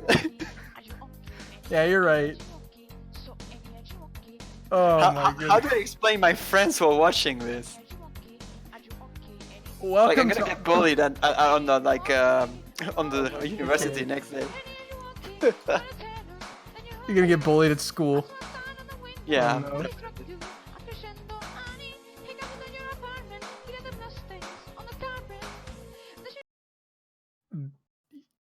I'm curious to see Dude, what the map That's is. what just PM'd me on Discord saying, "Can you please like I apologize. Sorry, I'm sorry." Oh my goodness. I love the diff name. The Rage. It just says Rage. It's great. The map is actually very fun to play. So I was gonna ask, is the map actually good? 'Cause Yeah, that would make the, that's the worst part. It's The worst actually part. pretty fun. so it's a fun map. Yeah. Alright, I know what map I'm downloading after this stream. It's Leo map. Like, Leo is a Chilean mapper. He's actually pretty good at mapping like meme jokes. They're actually pretty fine. I was like, that actually looks like not a meme like map at all. That looks like a serious chart. Yeah, To an he extent. puts a lot of effort into his meme joke charts. Ah, can we just talk very loud so nobody can listen to this? Yeah. But one thing I've noticed, this is why DeZero picked it look, so we can flex. Look at that accuracy. Yeah. Look at that accuracy. It would be a shame if you miss. There you go. Oh, we got him! What about Kiora though? I mean, I have no issues with him because I mean he didn't pick the map. Right. But if he were to miss, that would also be very unfortunate like that. Yeah, like that. Yeah, exactly. Like that. See, now it's just sad. But it's okay, he just got 200 combo back again, he's fine. Or nah. Okay. How is Adrian even playing with that scroll speed, man? That's very low. Very slow.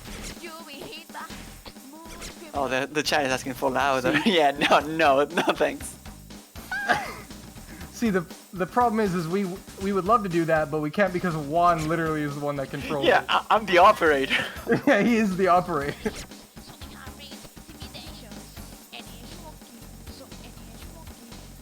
Oh my god, the worst part, if you go to the YouTube, like, this is on YouTube, that's why people is like mapping this shit. But like all the comments are just us people like joking about it. It's actually hilarious. Oh my goodness. South America, man. This chart though is just like non-stop. Yep. Like, You didn't even hear the cringiest part yet. oh no. You know, there's a moment at the end where there's background voices, like a chorus behind Michael, and I did that too. So Oh my Yeah. goodness. yeah, I'm sorry. I have my cat next to me, so like, cat, just please murder me. Like, I don't deserve to. Oh my goodness. Kiora though, back up to 400 combo. Alice is right behind him as well though. Everybody's got combo 1. We gotta do our jobs. We can't let them Oh, loose. Get these combos out of here. Yeah, To there. zero. There we go. Boom. Gone. Get out of here. Alice, get out of here. Don't you dare go past 200. He went past 200. That's what he gets. That's what he gets. Kiora? Kiora, okay, Kiora. Okay, listen. Look, you're gonna be in trouble if you go past 400. There we go. That's what I thought. That's what I thought. I think I have full combo on this. No, actually no, I have a couple misses. But... yeah, I played this. Oh my goodness. Because they picked it as a warm-up against me once in a tournament, like a couple times actually. Every time I face the South American, they just picked it as a warm-up. It just hunts me. Alright, let's have a Smooth Criminal by One Crystal warm-up counter on the screen. Oh, Somebody call Happy Stick. We gotta put the warm-up counters back. Oh my god. Ramco, we Okay. need you. So now what I need to do is just record a version with the 22 years old and see how different it is. A 10-year was it remaster? Yeah, there Remaster, we yeah, there you go. So there it is, one of the greatest warm-ups I've ever seen in my entire life. go. Oh my goodness. Oh my damn. Okay, now. It's over, Juan. You can It's breathe over. now. It's over. You can breathe. Oh my god. So now we're done with this. Now it's time for rolls. Tiger, if you're doing me a favor, could you please put the tiebreaker? Or the client can just stay like this. I have no problems with that. DJ Client. Yeah. That's like 67 for Dazzler and 21 for Ooh, Peach. Peru destroys the roll. 67-21. Da0 with the excellent roll. Ah, so that's gonna be clipped, right? Like, for sure. Oh, definitely. 100%. It's already been clipped. No. Probably So- multiple times. So Peru wants to pick first here. That means that Canada will get the first ban. Actually, if you're Peru, you may want to elect to pick second. Yeah, you might, but they didn't choose that, so we'll see. Canada is gonna ban first. I will assume batting show, but you never really know. Like, they definitely want to knock out the SVs. Like, after long notes, SVs is like the worst thing in the universe for them. Actually, SVs might be even worse than long notes. So, oh, what? Whoa. They're banning Apollo in 11? Whoa. That's the first. Holy Oh, that moly. one hasn't been banned yet. I mean, they're scared of Dazzler, I can see that, but what?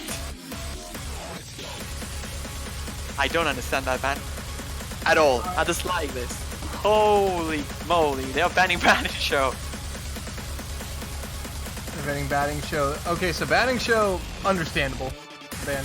Apollo 11, that's a spicy ban from Canada, or they clearly just have their own reasons for banning it, but we may never know those absolutely. reasons. I believe, like, now I only expect Canada to go for anti-meta stuff instead. Like, they're going for long nodes and maybe, like, hybrids. Because banning a Rice map as Canada, that's so weird. Peru's gonna pick the hybrid first. They're gonna go for Fire. The easiest chart in the pool to get a good accuracy of, but the easiest one to mind block as well. So it's like a very dangerous pick if you are, like, susceptible to get mind blocks. But otherwise, it's pretty good. And looks like we're set up and we're ready to go. As soon as Canada get their third in, we'll be ready to start the match. Oh, that's a side reading this. Oh, he's declaring it. The sight read coming in. I mean, honestly, that might even be better for him. Maybe. Like, I mean, he probably won't be as mind blocked on it. I mean, Yeah, that's at for all, sure. really. If you're. But Side read run, best run. I agree, actually. I agree, for sure, for real. We're gonna see RPA97, PG, and Kiora on the left side for Canada. On the right side, Peru is sticking with the same team as their warm-ups. And seeing RPA fall is actually surprising. I don't recall him having the best of the accuracies in general.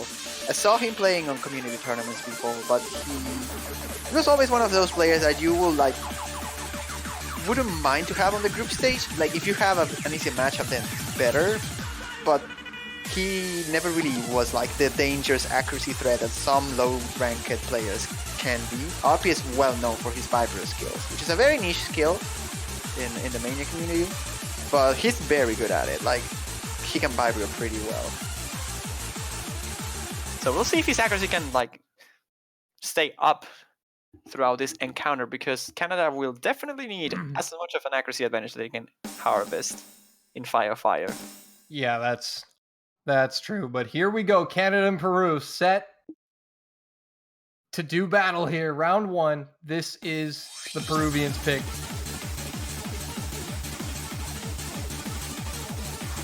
Okay, we see Alice PGD holding a pretty respectable act as Dazzler actually commanding the Peruvian team. I think PG just got a couple normal 300s there. He was holding a 99.98 and he dropped a little bit. Yeah, Adrian though. Oh, Arpia! Arpia misses, and so And, yeah, Adrian. and Adria. So they're gonna trade, but Adrian's accuracy is far lower than Arpia's, so Canada's gonna hold the lead, and Adrian is gonna find yet another miss. No good news for the Peruvians actually here. Adrian having a lot of trouble with this map in particular. Arpia had issues with the mind blocks there, with the like anchored long nodes. Those are very hard to combo through. If you mind block them, it's pretty much impossible to remove that mind block from your head.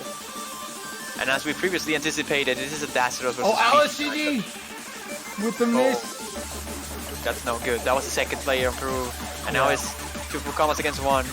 Yeah, but I mean, fortunately for Alice, he does still hold pretty good accuracy. It was just a single miss, so it is going to hand slight combo bonus over to Canada, but the accuracy still intact. But Pidgey and Kiora dominating right now. Dazzaro also, look at that, 99.92 matching Pidgey. But Adrian is struggling. It's mostly just Adrian here. Like if Adrian had like a consistent full combo here, not even with like a stellar accuracy, the match would be so much closer here. But he's definitely not being able to keep up with the combo wise here. Although his accuracy isn't all that bad, it was just a very big column block. Oh, Dazzler actually misses right at the end. That's and that's gonna unfortunately kill all the FCs on the side of Peru. 1-0 Canada though. And that's a break point. That's a 2-way double S for Kiora and PG. Arpia also with a double S, but with 2 misses, so not quite. His ratio not being on par with the rest of the team, but those scores on Fire are actually quite solid. China might have to look out for this, and so will the United States. They cannot really afford to miss on a map like this. Yeah, and I'm sure they're definitely taking note of that.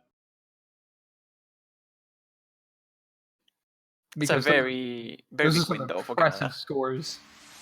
Mm-hmm. Even Dazzaro, it's sad he missed right at the end though.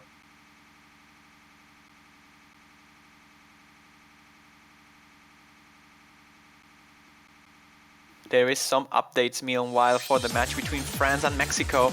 Currently France is leading 2-0, and that's quite a match actually. France won calling by 7,600 points, and then they won Electro Peaceful by 5,300 points. So a very close match there. Yeah, those are some really close margins, but Rotary Slicers is going to be the pick from Canada here.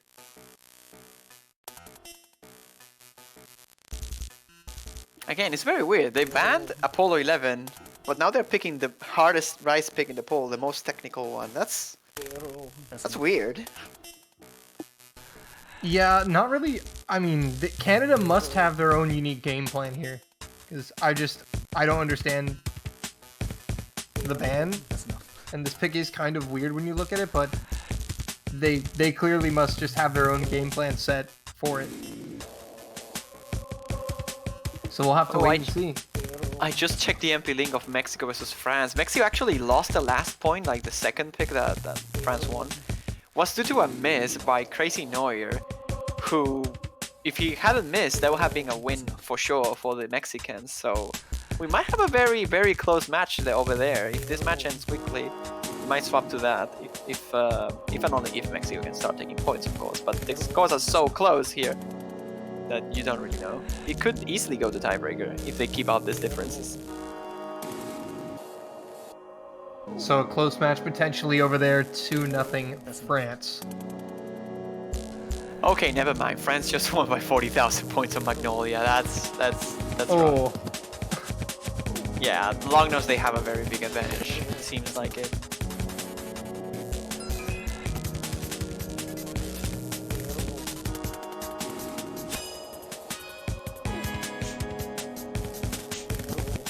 So looks like we're having some issues with the rosters right now in the lobby.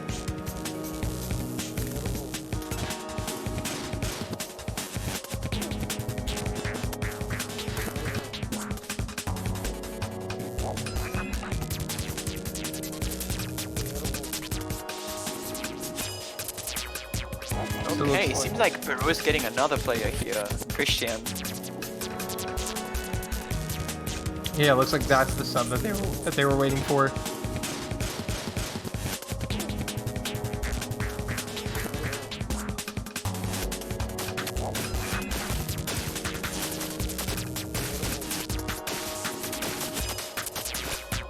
So rotary slicers, it's been played a few times so far this weekend, right? Yeah, eventually. It's not a very popular pick, but it has been used eventually. Like, it's the kind of pick that you go if a matchup is like going close, toe-and-toe, but it's on the riskier side. Like, it's not a hybrid, it's pure Rise, it's very technical, it's very easy to choke. It's the most physically...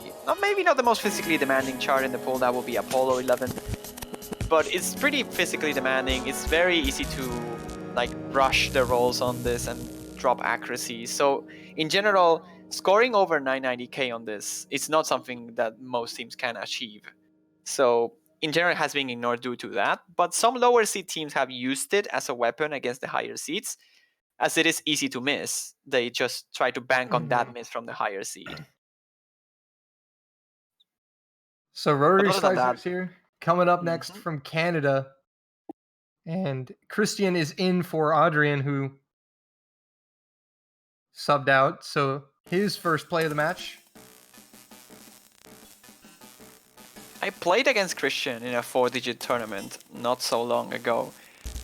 He was playing alongside Dasero and I think Alice GD. I think this is actually the roster that the team had back then. We managed to beat them, but I remember Christian having some respectable scores when it comes to group stage accuracy, so he's definitely gonna be a good addition here for this kind of maps. And as you can see, like, Peru is currently leading. Oh, but that was actually a big accuracy drop by Dasser on the rolls. Yeah, he He's now didn't on the quite hit mania those before. rolls right. And so Canada will now eke out the slight lead in terms of accuracy, but Alice and Christian are playing very well. The accuracies are good. Stability, though, is down to 99.2. But it's Kiora and Pidgey who are keeping the accuracies up and giving Canada the lead. Yeah, this scenario in the future looks to be favoring Peru though, because right now the reason why Canada is like ahead is because Kiora and Pidgey's accuracies are just tremendously good. But once the map starts to pick up, those accuracies are going to start going down, and most likely stability is the one that's going to be being hit the most through those patterns. Like this rolls, he's going to be hitting more 200s, and Peru didn't really have that much issue with those. It's just Daceros, which is holding the highest accuracy at the moment. So we'll see how this transitions now into the second half of the map, which is way more denser and more faster than the rest. Yeah, and actually, Peru only has one player whose accuracy is even higher than Canada's worst accuracy, and that's Dazero over stability, but other than that... The go now the most challenging part. We're about to see the rolls, and there is a miss by Christian. There is still the jump drill rolls here, coming right after this. That's a point where we can see some misses. Will Canada make it through? There they come.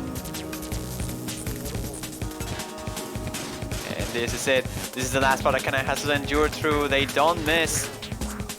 They survive through the rolls into jumps. And the last bit of the map is about to conclude here. There's no misses, no accuracy drops. Canada is just pretty stable throughout the end of this chart. Yeah, Canada able to hold through the difficult section here with the lead. And it's basically gonna all but wrap this point up. It's gonna take pretty much a nightmare, I think, on the Canadian side to flip this. And Christian is there by just... Christian. Oh, that's another one. That's 3. Oh, that's too much. You can't really afford to drop that many misses here against Canada. They will definitely take advantage of that, and just the scores by PG and Kiora are insane, man. Wow. I mean, actually shocked. the U.S. and China have got to like just not They be got happy some with competition. this. Yeah, just seeing these scores. Look at Pidgey and Kiora, because it's one thing if you have just only one player on your team who can consistently do this well. If you have two, that makes you that much bigger of a threat. And Canada still has great players to fill in that third spot. So they're a force to be reckoned with, and they lead 2-0 Peru. Now with the pick next to try to get on the board. Quick update there. Fire was the pick here between France and the Mexicans. France taking that one as well. Now they're 4-0 on the lead. Plut with an insane score on Fire was not enough to carry Mexico. 99.96, 998.6 thousand. Some chokes there by Kaisteria and Neuer, unfortunately. Otherwise, they will have taken it. And Peru will go with Endymion. Okay, then. Now that they have Christian, this pick makes a little bit more sense. But it's pretty dangerous. PG and Kiora supposedly will destroy this. So it will come down to the third player on Canada if he can keep up with the combo. I can see Peru maybe going triple full combo on this, but so I see Canada getting a triple full combo. So when it comes to accuracy, PG and Kiora are just gonna make up that difference.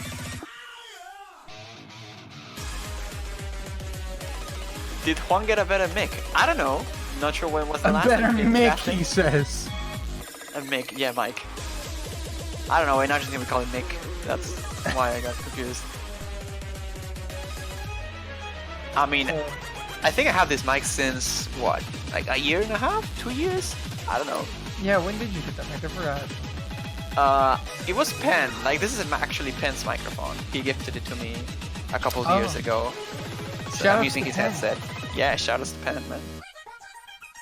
The good man Penn. The Pennosaur. Literally does everything.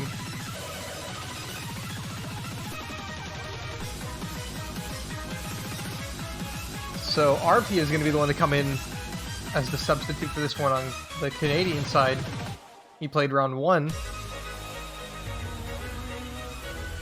And here we go. 10-second timer is on.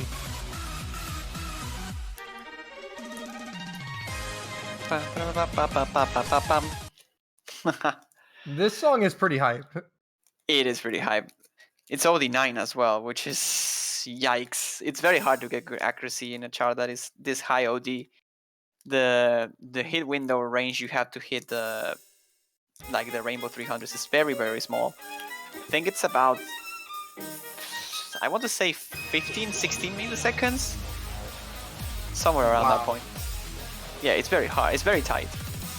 I think OD10 is like 13 milliseconds or 14 milliseconds. I'm not sure. But here we go then. Endymion is the pick here by Peru. We're seeing actually 2 mirrors here. Wait.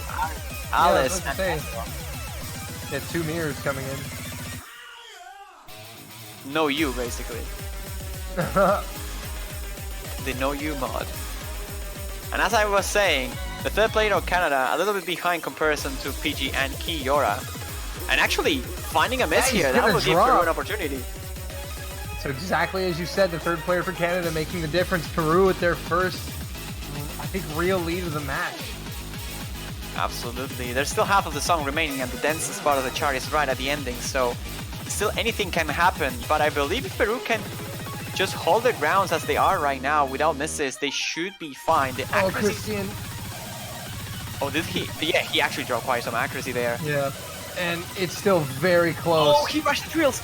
He rushed the drill so badly. Now Canada is pulling ahead slowly, but no, it's very close. It's really close to coming to the final quarter of the map. The dense sections are going to be coming in soon.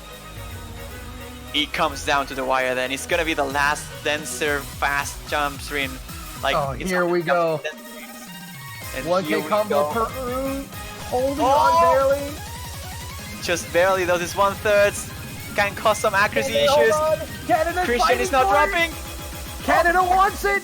Peru. Canada's taking it. They are taking it. If they can kill. Peru fighting back. They're trying to battle back. let's release! Let's release! If they release bad, this could be it! Oh, it's so close, but it's not! 300 points! Oh, wait, is it? Is it? Is it? Desiro's not done yet. Desiro's not done yet.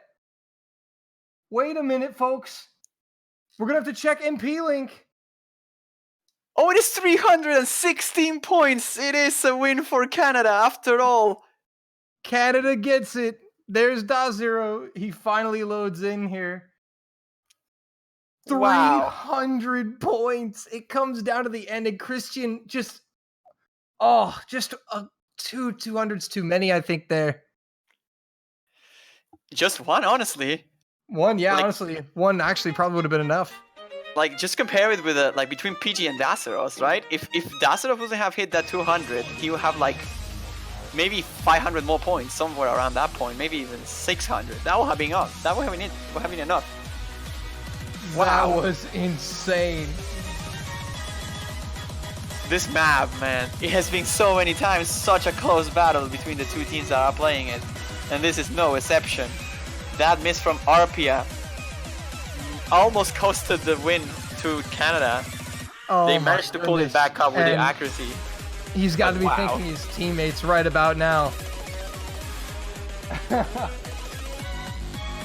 316.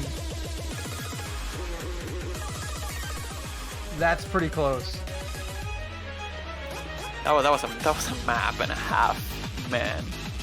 It was coming down to the wire. It was actually on the very last stream, the very fast one, and like with some jumps in the middle. Like at that point, Christian didn't drop too many 200s, but what he was dropping was a lot of normal 300s. He was not able to control the speed required, so he instead focused on comboing through it, which is fine, fair enough.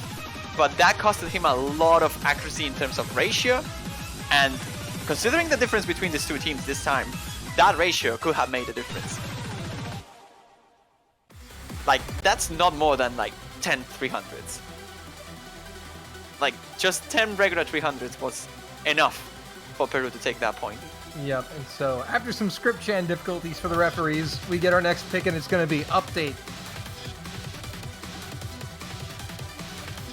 Oh, I don't know about this one. I think Canada should have this one fairly easily in their favor.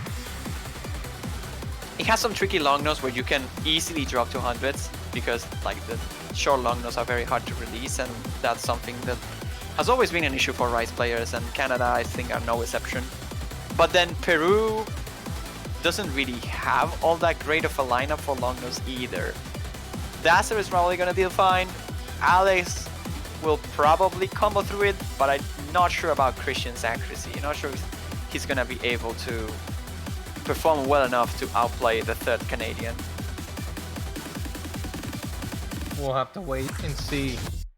Last time it was a 316 point difference, so I'm okay with something like that happening again. I'm all up for close combat. And now the Leaf Peru memes are being spread, I see. There we go. Yeah, Leaf Peru against no Leaf Canada. Against blank Canada. Yeah, pretty much. Peru is just blank Canada. Yeah, Peru's just leafless Canada. Alright then, here we go with update. OD 7.7. Very tricky to act throughout this map actually. We'll see if Peru has what it takes to compete Arpia with this says one. the power is in the lead. Well, it might be. Let's see. So far it looks to be. Yes, so far. That holds up. Oh, PG! Oh, Okay. yeah, that's a very early miss from Pidgey, but that is going to give Peru the lead. I think he overholded the triple long no there. I don't see any other explanation. That's gonna give a fairly consistent lead to Peru now. Yeah, the thing is, Peru are going to have this combo bonus for a little longer until Pidgey gets up to 400, I think, right? Yeah, that's the combo cap. So up until that point, they will be about around the same difference now. But Yeah. Alice GD, But Alice with GD finding with a a miss there. Basically going to trade it, but his AC is lower, so actually Canada are going to be pulling back the lead. Yeah, but now we're entering into the tech section here. Wonky rhythms here, but on the jacks in the fourth column, Alice GD finding difficulty. That's no good news. Canada will have the lead now until they miss, and that might not even be the case. Like, that might not even miss in the entire of the map. Yeah, Peru desperately trying to play catch up here. Alice is trying to get it together, but this is a difficult tech section, so it's not exactly easy to recover. Those mini long notes are proving to be difficult for Dazzle. He dropping a 1-200. Alice GD finding another miss there. Unfortunate for him because Peru had a pretty real chance here to take this map in general. The accuracies aren't all that bad. It's just that those couple misses by Alice ended up costing them too much. I believe with the triple full combo, this would have been on a similar scenario on Endymion. They would have got it because of Piggy's miss. Mm-hmm. Look at that ratio by Daceros though. Oh my goodness, 91 300s. That's really good. With two 200s. But Canada lead 4-0 match point, but it will be Peru who have at least one more chance here to make a pick. Close the stream. Monitor felt like 144 hertz. Nice. We'll have to see if Peru has a chance here. Out of the remaining picks, I think their best bet might be Framework, actually. But I'm not really sure.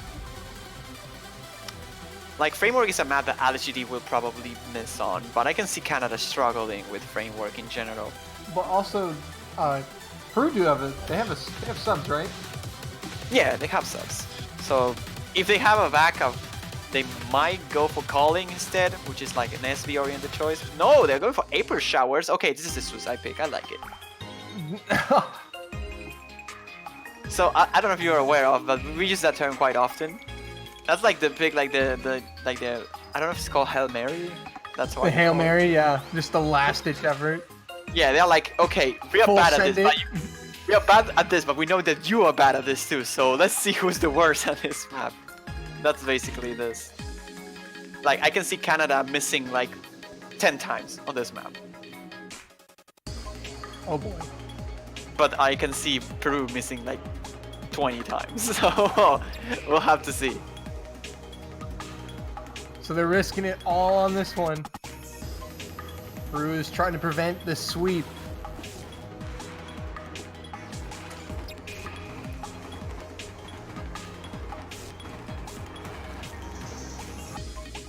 So I don't know what they're discussing. I think they may be talking about potential subs. Perhaps. I mean, this is a map that if you've like turbo trained this throughout the week, you can get a good score even if you're not good at long notes. But it's such a hard map to approach as a not long note player. It requires a lot of finger coordination and finger independency because you're gonna have times where you have two long notes at the same time, and then you have to release one that is like disjointed with the other while you have to press another one. It takes a lot of coordination to get those timings right, and hitting 200s and having misses on those parts are going to be something that we'll see quite often. We'll see if these two teams have what it takes to keep up with that. Well, here we go. Peru betting it all on April Showers here. Down 4-0. And so far it's Canada with a slight lead, but... There's the miss by Alice GD.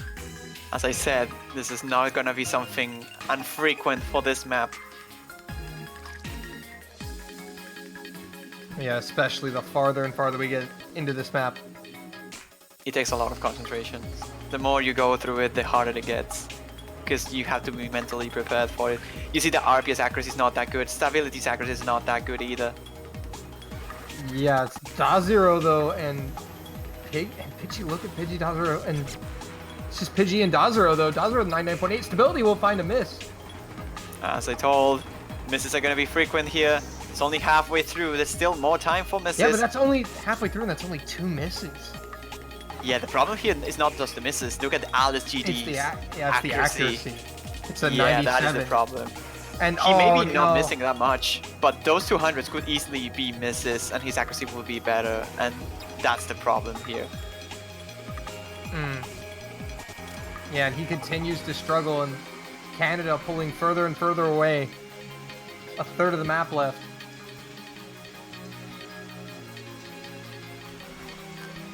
actually a bit surprised by RP's performance here. He's holding a very respectable full combo here. His accuracy a little bit subpar compared to the rest of the players, but other than Alice GD, but he is holding the combo, and I was not expecting that to happen. Yeah, so far playing decently well here. But stability with a miss. Yeah. Not enough time. Yeah. Biggie with a miss as well. And it's going to be Arpia, the only FC for Canada, and Dazero is going to come in with Christian, who comes in with a nice combo as well. And that's an FC for a lot of people there. 3 FCs. I mean, I predicted like 10 misses. I was probably over exaggerating, but we saw like 5 on each side, so it's still a lot of. Yeah, you can see the teammates are like, Arpia, what? You just FC this. I was talking about this. Arpia I was not coming expecting in. him to full combo that shard. Very well done. Very good. Yeah, but also Dazero and Christian comes with a 99.24% FC, but it's Canada taking the win. 5-0 over Peru. Yeah, that score from Dazero was quite insane, honestly. Hitting as close as a double S on April showers is very, very hard to achieve, and he managed to get just 1-200, barely hitting that mark. He was like 1 note away, and that's very, very good. We won't see many players hitting that high ranks on like April showers. But unfortunately, that is not enough for Peru to take a single point, as Canada clean sweeps the South Americans 5-0. It was a pretty close call though. That one map, Endymion. That one map was really, Endymion was pretty insane. It was But, very, very close. Coming up next is going to be actually a pretty interesting match. It's going to be Brazil and Chile. South American battle. You excited for that one? I just hope they don't play this. They put the same one map. Oh, twice? Yeah, I wouldn't want that. Oh, that'll be great. But unfortunately, I'm not going to be casting that one. JBH is going to be filling in with Juan, get you guys through it. It's okay, Juan. I'll endure it. Don't worry. But hey, that was a match. Double clean sweep. France and Canada both taking their respective opponents. We have seen 4 sweeps, actually 7 sweeps in a row. So let's hope this one is not. I don't think it will. I think Chile can take some points over Brazil. But it's going to be very hard. Brazil is looking like the best team in the tournament. So Brazil's really good. Brazil is stacked. Like Losus, City Fangirl, Andre MC, Felipe Link, Urso Manso. Every player I just mentioned is like a god. I think Brazil has the most amount of Tachyons in the entire tournament. And that's saying something. Yeah. USA is that also really a very is. strong contender. UK is also a very strong contender. And of course there's South Korea, which is probably going to win the tournament. Dude, it's so sad. Like, I have nothing against Korea, but they always get the luckiest draws in history. It's ridiculous. If they top their group, they're not going to face US, Thailand, they're not going to face Brazil, they're not going to face UK. So the other 4 teams that are competing to a spot in like top 3, they will avoid them until finals. That's ridiculous. Wow.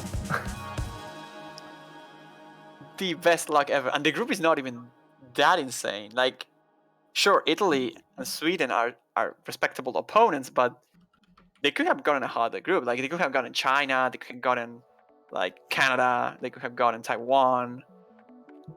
There were a lot of low-seeded teams that were like very, very scary early on.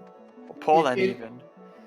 It is just crazy though that they're just on the opposite side of the bracket from all the dangerous teams if they top their group. And it happened like 2 years in a row now. It's ridiculous. Sometimes you get lucky. But anyway, guys, I'm going to be stepping out. Coming in for me is the one, the only, my fellow catch commentator, Mr. JB Hyperion. What's up, JBH? Hello everybody, I'm back again. It's going very well. It's gotten nice and hot here, so I've had to throw open some windows, and then I had to close them again because some annoying, irritable people were having a fight outside. So I'm just gonna melt for everyone's entertainment. That's fine. I mean, are mosquitoes a thing there on the US, like on the north? Yeah, not in the north. Not so much up here. Where I live, yes. Okay. We Because have here, 62% humidity. yeah, well, I mean, we have like 80, so yeah, Yeah, it's pretty bad. it's pretty bad. I hate them. They're the worst. I feel you, man. Oh my god. No, But I don't anyway. even want to think about that. I'm gonna be stepping out. You guys have fun with your mosquitoes. I'll catch you later. I catch you later then as well. Have fun, Dolan. Thanks. Bye-bye. Even when Catch World Cup is done, he's still making catch jokes. I mean, that's Dolan. So, we have the South American duel here.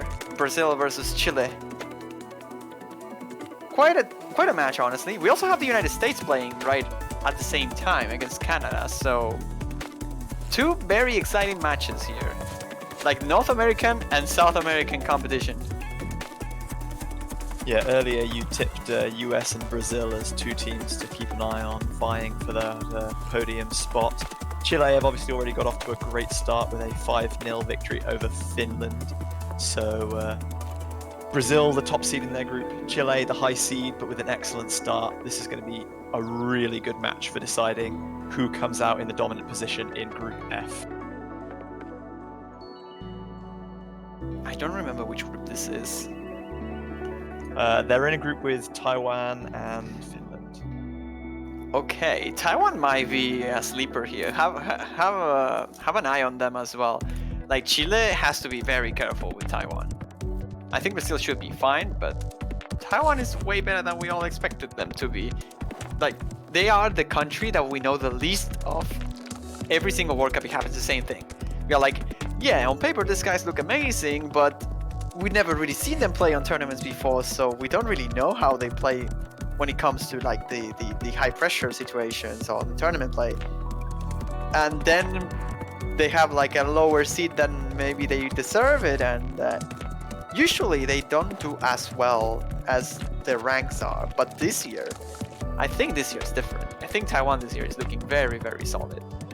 So if Chile can pick up a win here against Brazil, that will be excellent, because that will almost guarantee they are advanced through the next stage. But if they don't, they have to be very careful with Taiwan. Yeah, we'll find out a lot more about Taiwan later this evening and into the early hours of tomorrow as they play Chile and Brazil back to back. And that's going to be a tough test for them. But they have got off to a good start. They also were victorious 5-0 over Finland earlier. And then the other group you mentioned, US versus Canada. So we just witnessed Canada take their first game of the tournament, winning that 5-0 match over Peru. It's going to be a very busy evening for Group A as well, with US playing Peru in 1 hour immediately after their game with Canada, and then Peru have to go again against China. So very busy evening for them. Quite the challenging scenario here for Peru. If they want to make it out of groups, they need to beat both China and the United States. It's going to be very rough for them. Now Canada picking up the first win, they are a bit more comfortable. They can afford to lose against either the US or the Chineses, and I will argue they have a shot. Like, the US is extremely solid. I think the US is going to win. But against China, they might have a shot. They had some really nutty scores. And if China isn't on the rest of their games, if they choke eventually, they are gonna suffer. And it's gonna be close.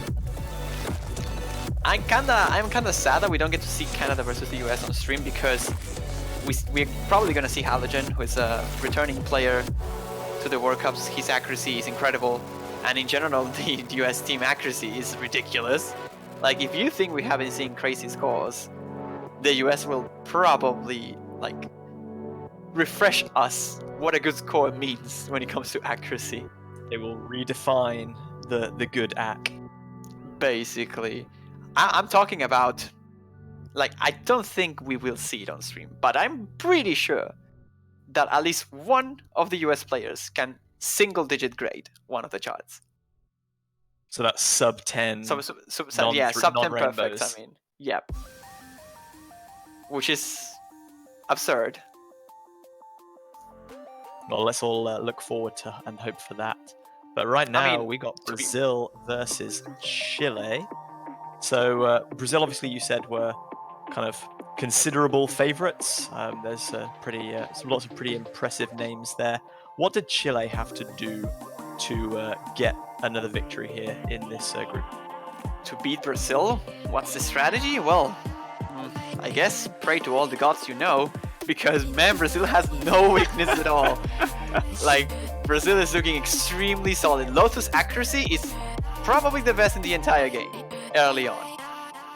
Silly Fanger, best late game in the entirety of the tournament as well, most likely. Urso Manso, extreme speed. Andre MC, extreme long, no potential. Felipe Ling, extreme speed. Cute, extreme everything. Like, everything you say about the Brazilians is extreme. And Chile, this year, they don't have Urusai, which is their main powerhouse when it comes to accuracy. So they'll have to bank on Seba X, on Skalim, on Arcaner, and even Torture Trigo to some degree if they want to take down Brazil here. It's going to be pretty challenging. Oh, we're actually seeing the Peruvians still playing here. Oh no, okay, this is a warm-up that I enjoy.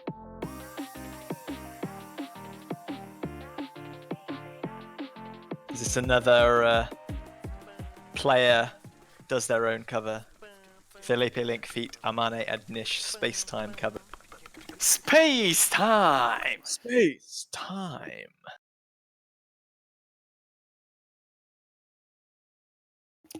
So, but now, talking seriously, I legitimately believe that Chile could take some points out of Brazil. It depends whether or not Silly Fanger is around, which he usually isn't early on.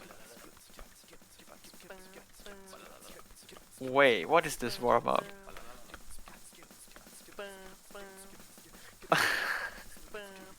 Are you listening to what I'm listening? I've had to turn it up, but I'm afraid that the volume is suddenly going to massively increase and blow out my eardrums.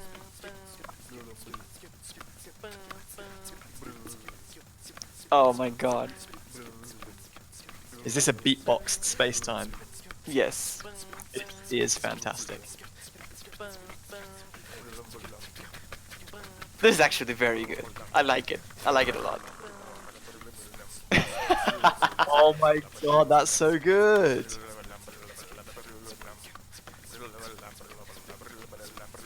I'm so glad we get 4 minutes of this. This is great. Yep.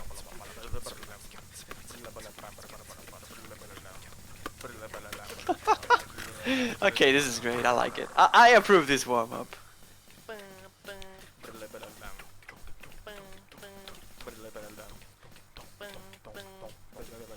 I think the bands are off sync, actually. I'm not sure if that's intentional. Maybe that gives it a little bit of extra charm. I guess. Maybe that avoids copyright. I don't know.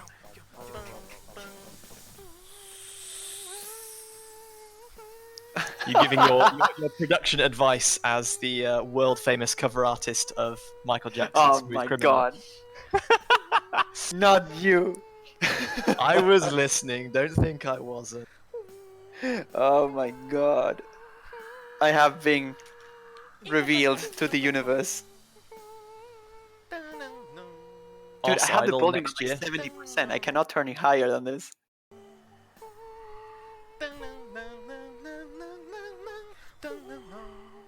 I must remember to turn this back down once this is over. Yeah. Wait, Lotus is 99.9? And this is only 10. That's crazy. That's flexing of the highest order. Like, when I told you that Lotus probably has the best accuracy in the tournament, then just remove the probably part. Even Lotus has the best accuracy in the tournament, period. I think there are only like 2 players that could top Lotus accuracy, and those will be Electro from the US and Halogen from the US.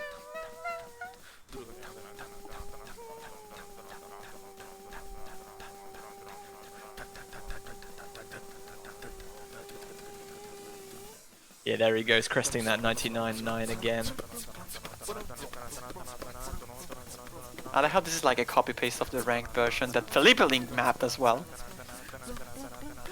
Like, he has a ranked map of this song, but the actual song. Oh, it's the exact same map, just with his own MP3 put over it. I nominated it, so I'm pretty sure it's the same map.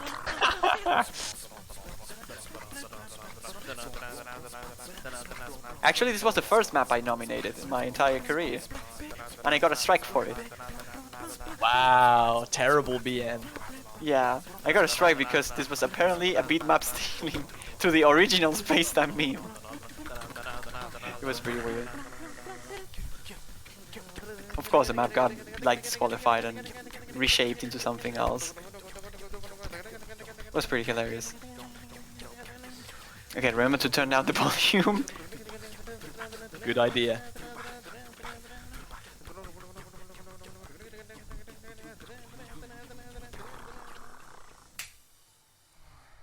Clap. That was fantastic. I am so happy to be here for this Mania World Cup. Dude, I told you, the memes warm-ups here are on a different level. Oh my god. Now let's see what Chile has on the racks. They usually have very good warm-ups. Oh yes!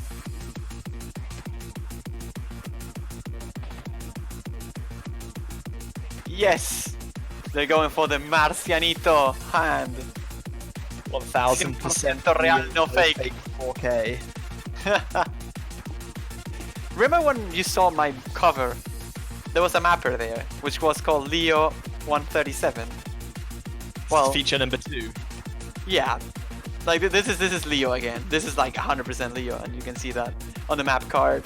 He is the meme mapper of Chile, and he's very good at it.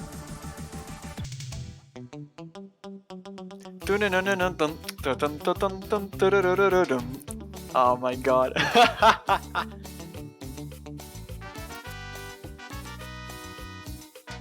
I like this song.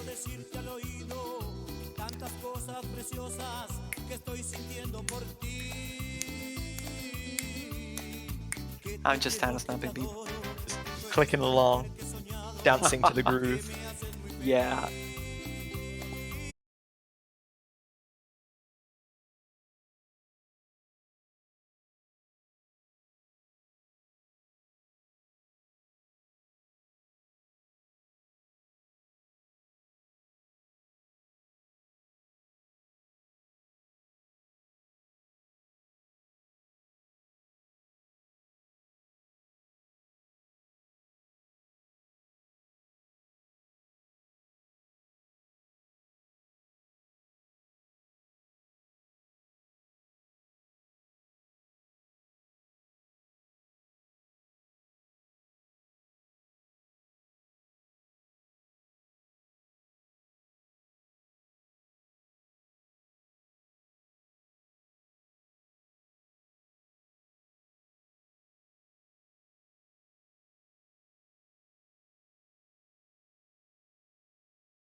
right. So Arcana gets a 60, Lotus gets a 54, which means that Chile gets the option whether they want to ban first or pick first. And again, I don't really know what Chile should go for here. I'll assume they will leave SVs open because they might believe that's the weaker point of Brazil. I don't think it is, but might be their best chance. Maybe trying to ban something like, I don't know, more of a Rise accuracy choice like Endymion might make sense for Chile, as they have Lotus and Nate both around.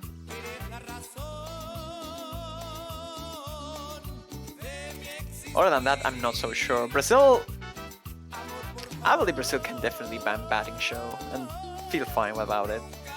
Yeah, Batting Show has definitely been the most banned pick of the round. I don't think we have seen 30. Batting Show on stream ever.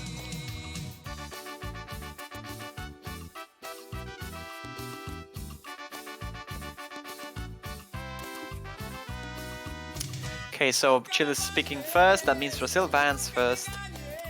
What they will try to knock out of the pool, we don't know yet. But like I said, they could go probably for Batting Show. I guess maybe if they want to be very, very safe, they could ban Arc 4 or April Showers. But no, they're just going for the easy ban. Batting Show being removed again. Chile will now have to make their own choice, knocking something out of the pool. Like I said, Endymion probably, Electro Peaceful could be another option if they really want to counterban Brazil. But I don't think it matters too much. Brazil is very good at everything. It's not that there's something in particular you definitely don't want to face them against. Yeah, looking at pick overview, the only time we would have seen Batting Show on stream is in the very first match, South Korea versus Denmark, where Denmark picked it first. And then proceeded to lose it for more than 100, like for more than 1 million points.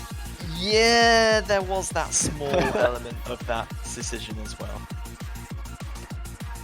I guess they got home run. Oh, I don't know nothing. I know nothing about Spaceball, so I guess. We are thinking. I'm glad that you are thinking. I will be worried if you were not thinking. Thinking is dangerous. Thinking is a very good emoji, and I like it a lot. Yes, I am quite partial to it as well. I figured.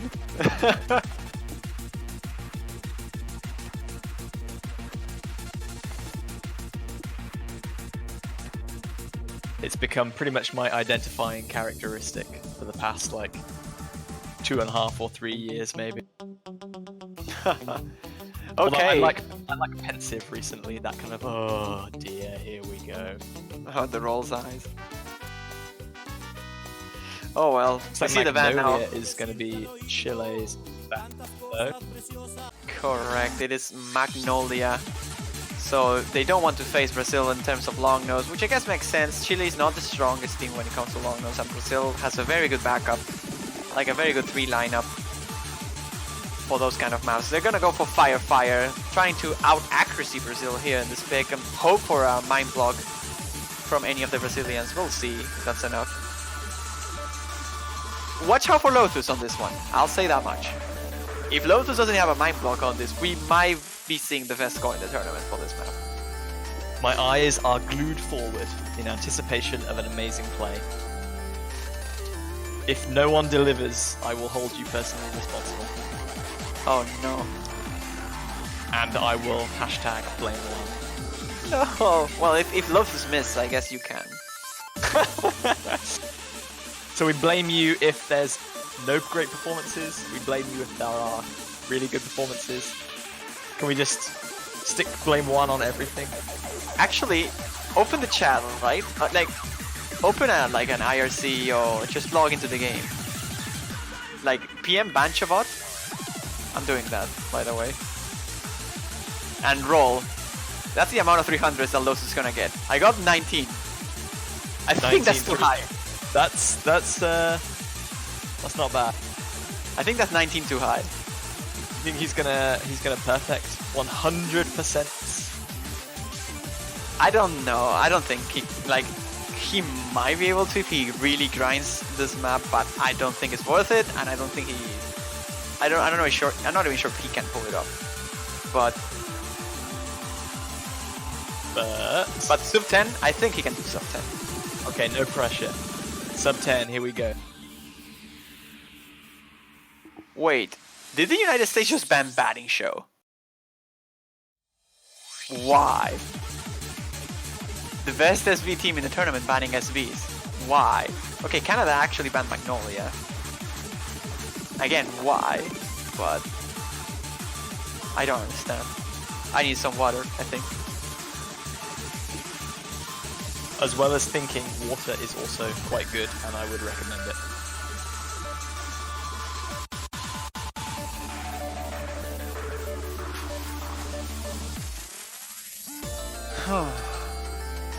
This is quite a thing, isn't it? I'm very excited to see Lotus' performance on this one in particular. I want to see if Chile actually can pull out some great performances here against Brazil too, but really the main showcase here is trying to guess how many 300s Lotus will get. We played this game before.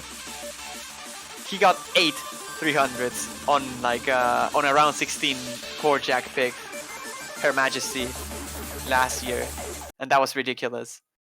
He got 9 on group stage map Asgore, which was also core jack, which was also ridiculous. So we'll see here. We don't have Intelizer, unfortunately, to be the accuracy comparison here, but we'll see. Let's see how long he can hold 100%. Really piling on the pressure right now. Yep. He's actually a machine. He's 200 combo in and he's still on 100%.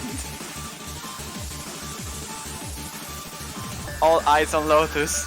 Oh, Yusei actually finds a miss from Chile. That's a 1. Oh, that's a 300 for Lotus. 2 actually. 2 or 3, I'm not so sure. 99, 99, banned. No good, replace him.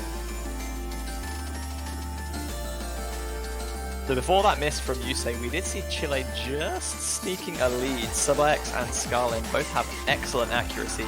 Andre MC has dropped down a little bit, still holding on to that 99.7. But Lotus, yeah, as you said, the 99.99 leading the way in this. Oh my lord. You know that it's possible to get 100% and not have a million, right? Let's call that B2 double S. 9995 or whatever. Yep. Oh no, what? What? Okay, I'm done. One cursed. Blame Juan in the chat. He's really done it this time.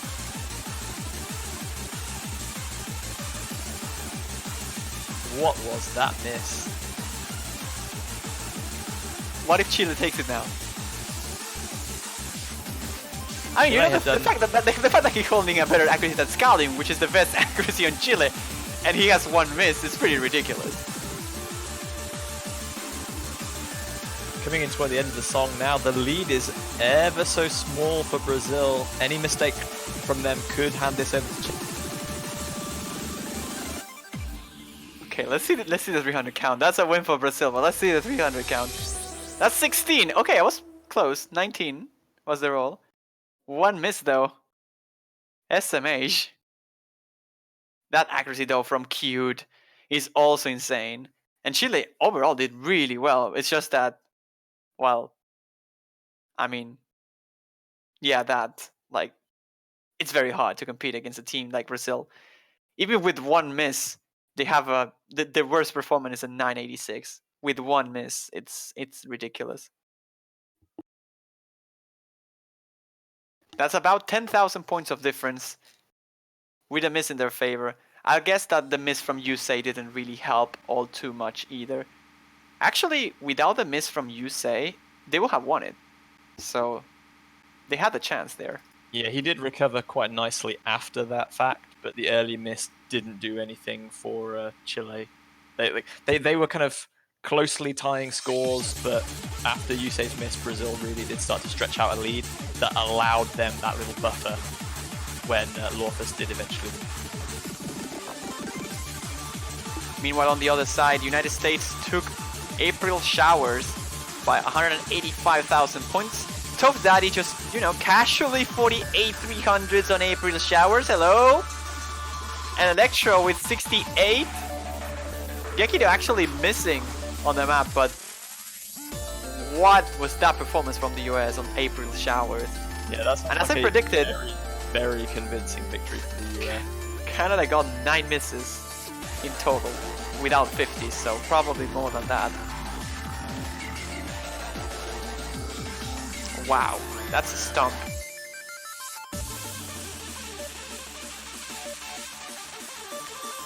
So what would Brazil pick here? We are uncertain. Maybe they want to go for call-in? I mean, they banned batting show, so maybe not, but...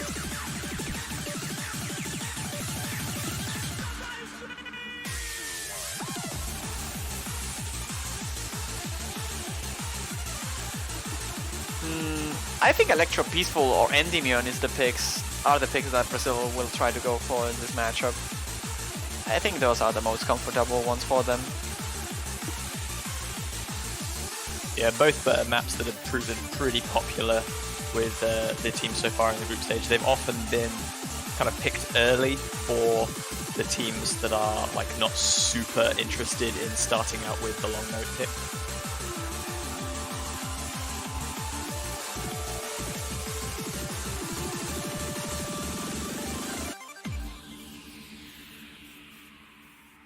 They are taking their time to decide here, though. It is Electro Peaceful. As we were predicting just a second ago, Electro Peaceful or Endymion are the comfort picks for those Rise players, really. And Brazil is no exception. They want to bank on their accuracies, which they know are better than Chile's. Not by that much, actually. It's mostly just Lothus being so much better than anyone else that's pulling Brazil ahead. But then Scaling and Sevax both had very respectable accuracies on Fire. And Yuri, was it, or Yura? I don't remember exactly the name. He's like the new player for Chile. Did actually respectively well on the accuracy department. So this pick, although should be in favor of Brazil, could be dangerous. If we see a miss like the one we saw from Lothus on the previous map, it could get pretty close. Yeah, even though Chile lost that first pick, they've seen already that Brazil aren't undefeatable. They aren't prone to never making mistakes. So they've got to keep their consistency high, keep their focus, and maybe hope that that one miss leads to a few more from Brazil that they can capitalize on.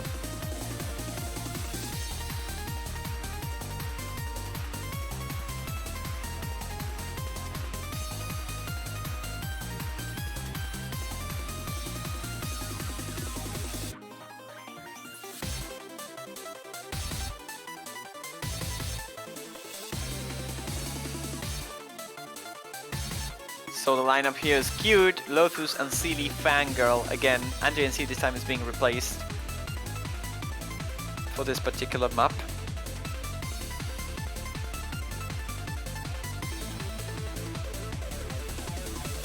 Yeah, just waiting for that third player to drop in for Chile along with Scalim and Sebax.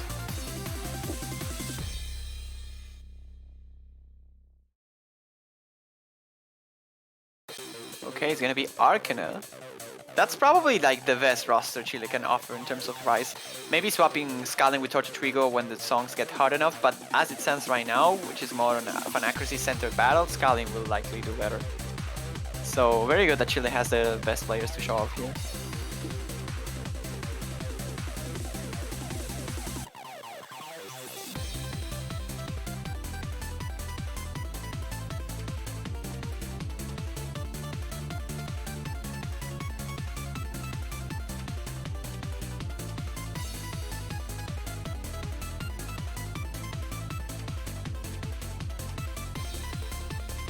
So now we are just waiting for our referee Yaze to begin the game. Looks like we're getting settings sorted out right now. And there we go, 10 seconds on the... Meanwhile, we see the United States winning in Electro Peaceful. And you remember when I said that there was one player that could get sub 10 on a map. Well, Halogen just got 14 300s on Electro Peaceful. They're closing in. They're closing the gaps. We had 16, now we had 14. They're battling each other. And this is the map where Unknowingly, Lotus they're can... trying to outdo one another. Yep.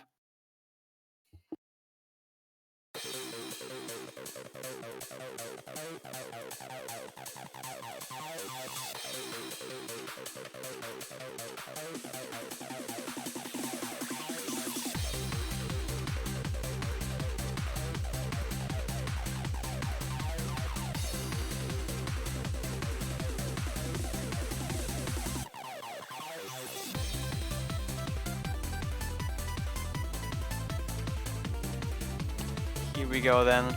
Lotus is already scoring a normal 300, which is surprising. But the accuracy in general of all players are really, really high up there. Scaling is the lowest one and it's 99.88, so go figure. This is gonna be quite a close battle between these two teams in this map. A single 200 could make up for so much in this. And a miss, it will be detrimental. It just shows you that everyone's rocking 99.9 AC, and Lotus is back to his old tricks, 99.98. I did see a 99.99 flash there for just the briefest of seconds. Yeah, but now it's really starting to fall off a little bit. Their ratio were on top in the early beginning, but as the song progresses, their mental stamina is starting to drain a little bit, and the ratios are going down, and that's making Brazil take an advantage out of... They are ramping their advantage in their favor. Lotus hitting a couple 300 there, but not too much to worry. He's still holding the highest accuracy in the lobby, and Silly Fanger is not too much behind him either. Look at that, 99.96. It's pretty good. Lotus actually draining a little bit here, getting dropped down to the 99.97. And if no misses happen here, this should be the point for Brazil without too many issues. Great fight by Chile here, but not enough to take down the accuracy legends of Brazil. Look at that, 23, 46, 74. Insane performance there for Brazil. Not quite Halogen levels from Lotus, but very good accuracies. The best of the best we're seeing here.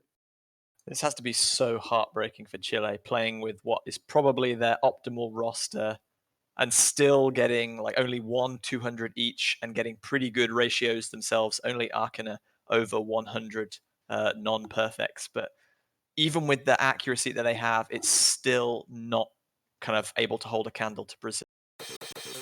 Yep. It's very sad when that happens. When you're given your best, you're having good scores. That you know, if there is another top seed, then you probably could pull a fight. But Brazil is just a very hard team to face in this early on in this tournament.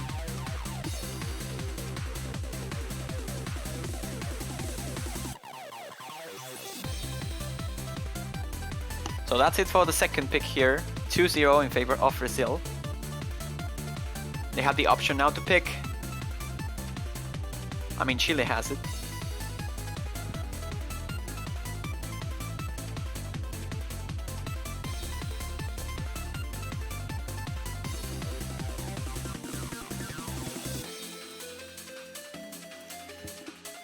So what will Chile pick in a scenario like this? I think Framework will be fine. Like, it's a very risky pick, but I will assume going for the I think they've riskier played strats safe against... thus far, and they've not been able to kind of rely on. You can't really go safe against a team that has the accuracy like Brazil.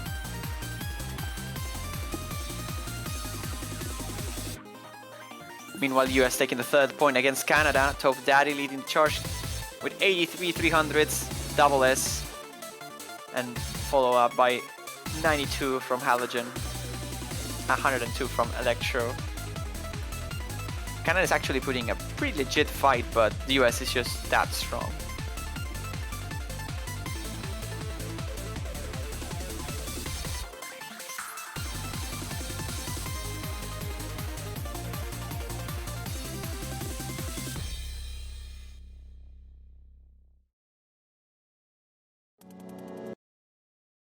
Looks like Chile are going to go with rotary slicers for their next pick.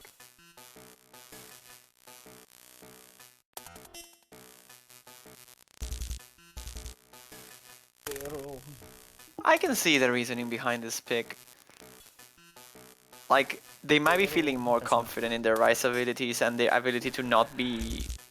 Like, honestly, the difference in terms of accuracy is pretty high, sure. But it's high because Brazil is like legit god mode when it comes to accuracy. But the raw difference, like the amount of 300s that's being separating these two teams, isn't all that high. So going for something that is Rise oriented will arguably favor Brazil in terms of ratio, of course. But when you pick something like this that is more technical, 200s are the thing that's gonna start to matter. It's not only just ratio. 200s will occur on this map, and they might try to target the third player in Brazil here to drop some accuracy, potentially combo, and the consistency from Chile just trying to outplay the Brazilians.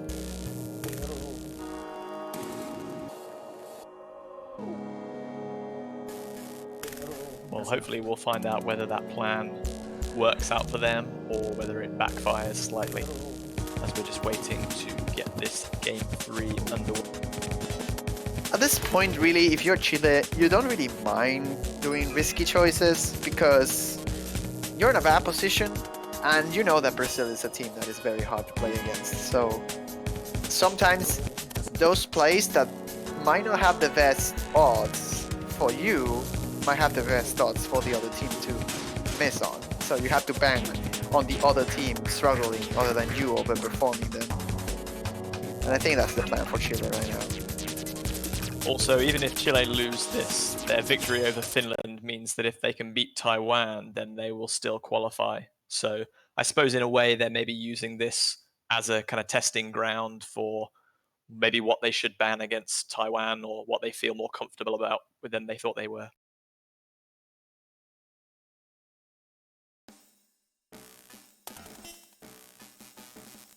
Alright then, here we go. Rotary Slices. Probably the hardest Rise map in the entire pool. We'll see how it goes.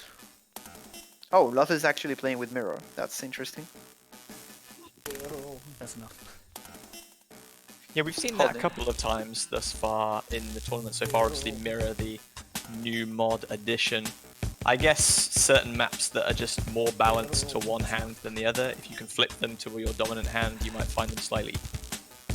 Yeah, that's pretty much the main reasoning behind why people play with Mirror.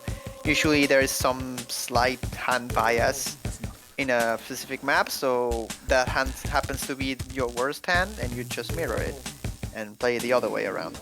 But there are some other applications to this particular mod. It's not only flipping the hands that are using each key, but it's also the flow of the pattern changes, like it goes the opposite way. And sometimes people is better at, for example, doing rolls from right to left instead of left to right. So sometimes if a map has if the harder roll happens first and it's on the left hand, then you can mirror it. And if you get the first one right, then psychologically you're more like you're more capable of doing the second one better. I don't know why, but that happens. If you hit the first roll of a map fine, then the second one usually comes down pretty easily as well. But if you do the first one wrong, you're just gonna bomb every single one of them. Yeah, it's a confidence boosting thing, I suppose. If you can prove that you can do it once, then you feel more comfortable that you can do it again. But if the first time it comes up, you miss it, then you're suddenly thinking, oh, the next time it comes up, I'm going to miss too. And when it comes to a team environment and that tournament pressure like here, then it's very common that players heap lots of unnecessary pressure on themselves to perform.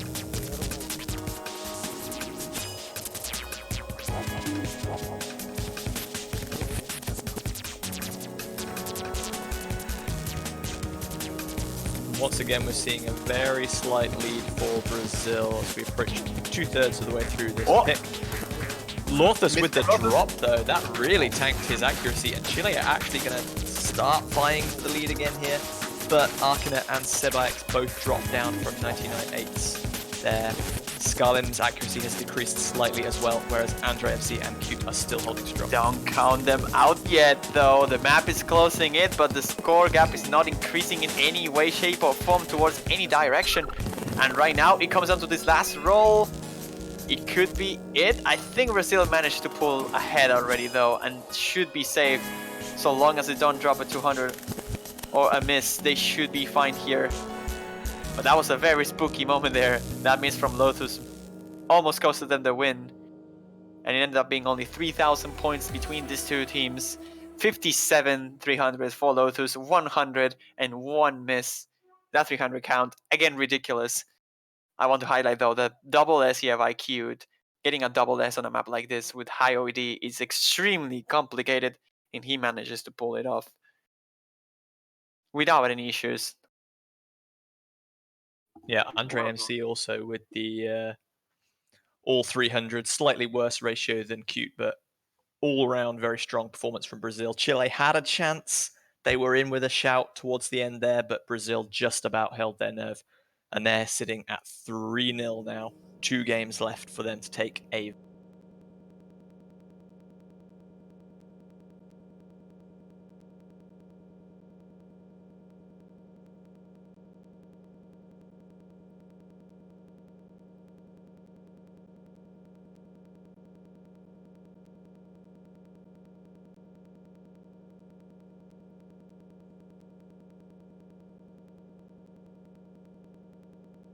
So I believe Brazil are next to pick for game number 4. And you said that they don't have many particular weaknesses or kind of things they'll find difficult. So potentially it's all down to whether they want to try doing something that they haven't been tested on yet, whether they think that picking something comfortable and just rounding this one out and moving on to the next match is the better option. That's enough.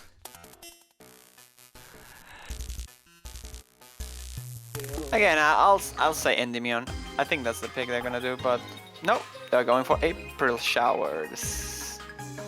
I guess that's fine because they are a very solid long note team as well. They might want to avoid chokes that Lotus had throughout 2 of the maps that we played so far.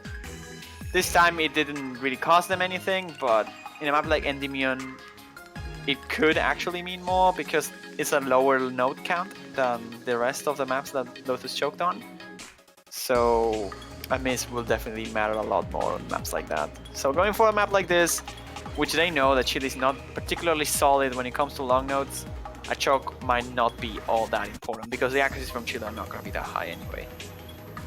Yeah, Brazil showing good respect to Chile here though, knowing that even though they're 3-0 up, they have had a few instances where they've had a silly miss here or a couple of 200s and low accuracy plays there. So they know that if that persists and Chile do manage to capitalize, then it is going to be a point against them. So good to see that they are still picking to their strengths and not just thinking, we can win whatever we play. No.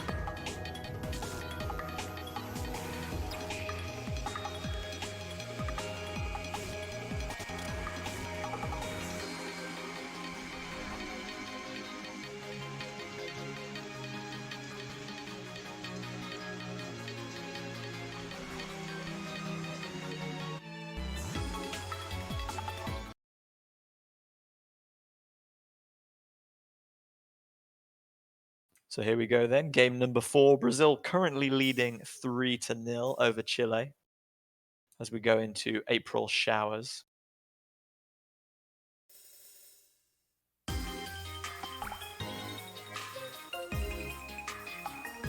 Just as we get into this one, US are now 4-0 up after Canada lost their pick on Apollo 11 by just under 12,000 points. Halogen with the 999k, so outstanding accuracy performance from him as expected. Brazil will be looking to also claim their 4th game right now.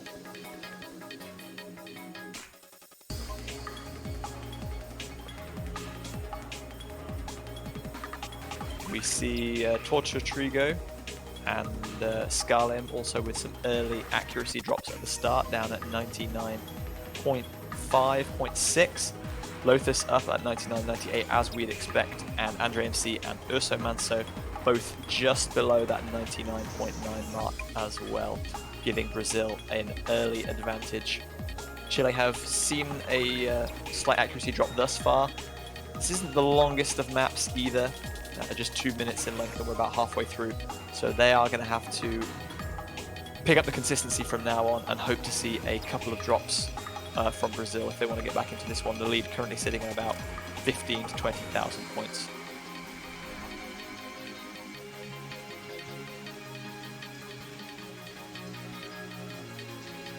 Tortutrigo really starting to struggle with some of the releases on these overlapping long notes.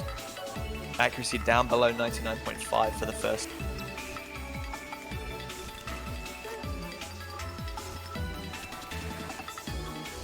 On the other end of the scale, Lothus back up at 99.95, still holding strong throughout these.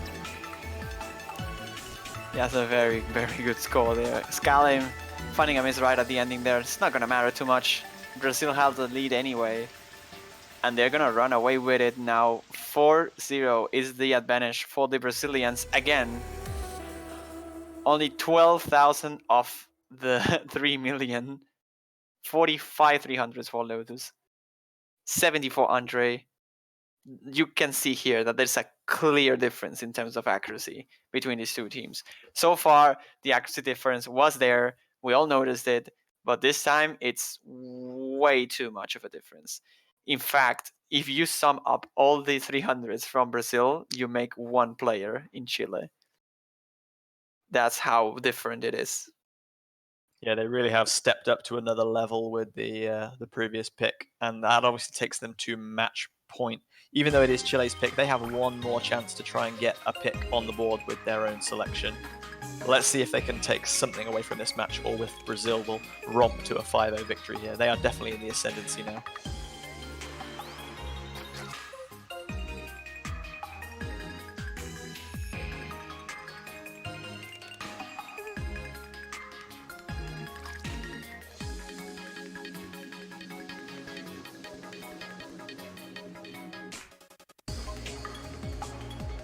So you predicted Endymion like 3 times now. One, is it finally going to appear here? Or are Chile going to opt for something else?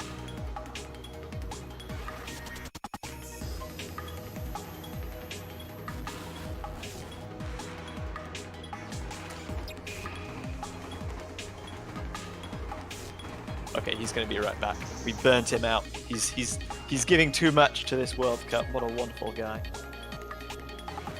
We'll just wait for Chile's third pick, what may be their last.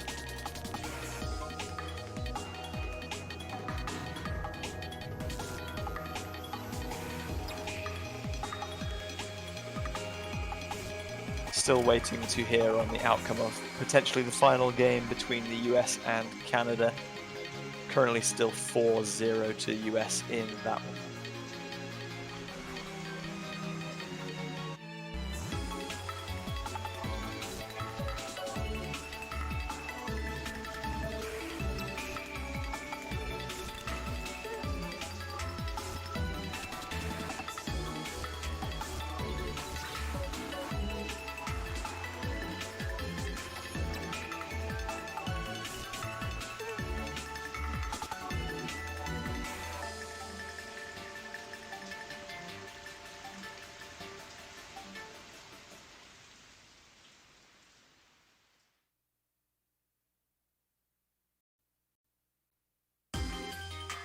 They really are taking their time here to decide what's going to come up next. Even when backs are against the wall, mustn't give up the fight. Chile really do want to take at least 1 point away from this. They're going to make Brazil wait.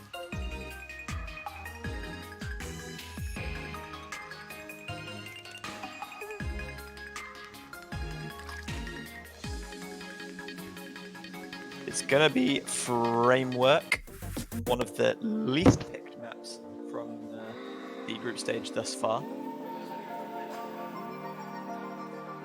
Very mathematically made, or mechanically, sorry, I completely misread that.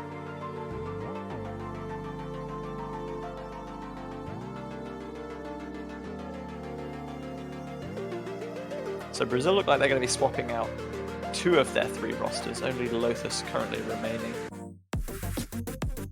Sebaix has come back in from the side of Chile along with Scalim and Arcana. Cute is back in for Brazil, and we're waiting for that 3rd spot to be filled.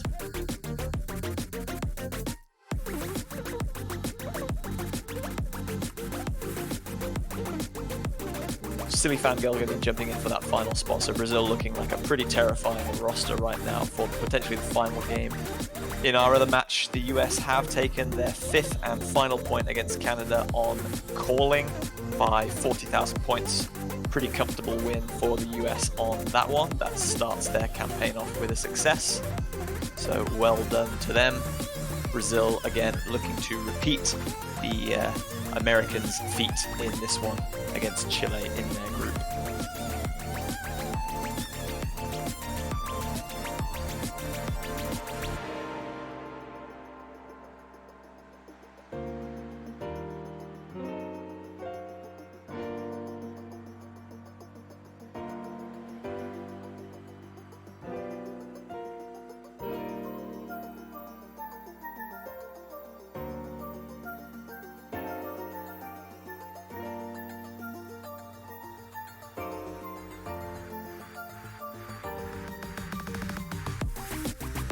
Looks like we're just waiting for everyone to ready up and we can get cracking with game number 5.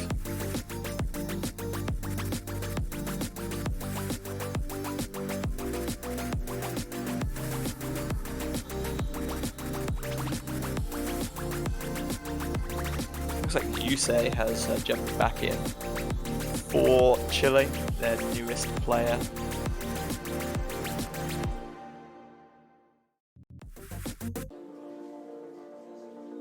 He's going to be subbing out Scalim by the looks of things.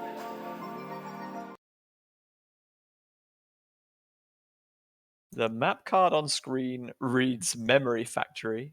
I'm fairly sure that is a Tycho map and not the map that we are currently. Yeah, that will have been hidden for the grand finals of Taiko, I think. Well, I mean, it's not that different, right?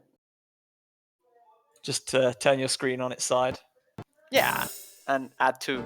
Like, actually, no. I guess it's easier to make Taiko vertical than Mania horizontal to compare them. Triple 100 there for Brazil for a while. That was funny. Will Lotus destroy this beat map? That's the question I have right now. No, he's not. I mean, yes, he is, but he's not getting a Yes, 100. but well, actually no. Yeah, pretty much.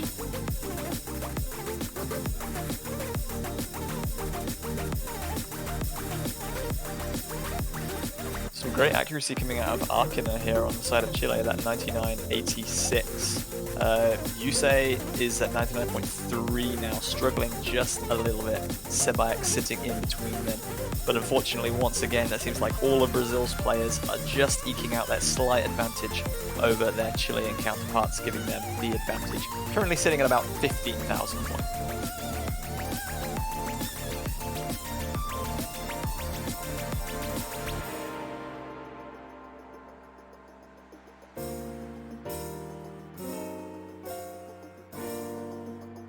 That's going to be extended to about 30,000. You say down to 99.2 now. Really struggling. We did see a combo break from him also.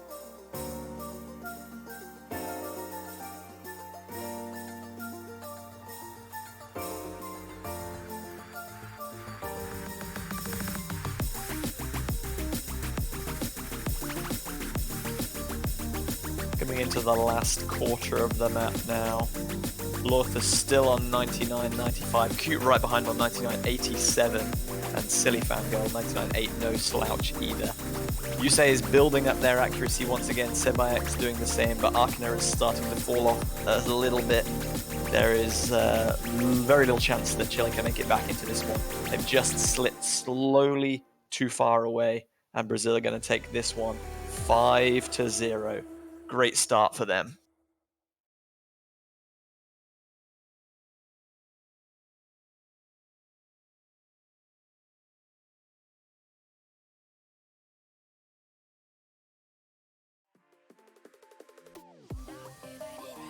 So commiserations to Chile. That puts them at 1-5-0 victory and 1-5-0 loss from their campaign so far.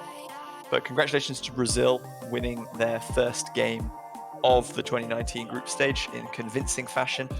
They'll be competing against Taiwan and Finland a little later tonight for the Taiwan game, and then Finland tomorrow.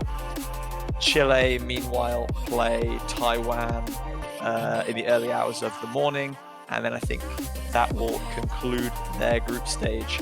Victory against Taiwan probably puts them through to the round of 16 as the second seed qualifying.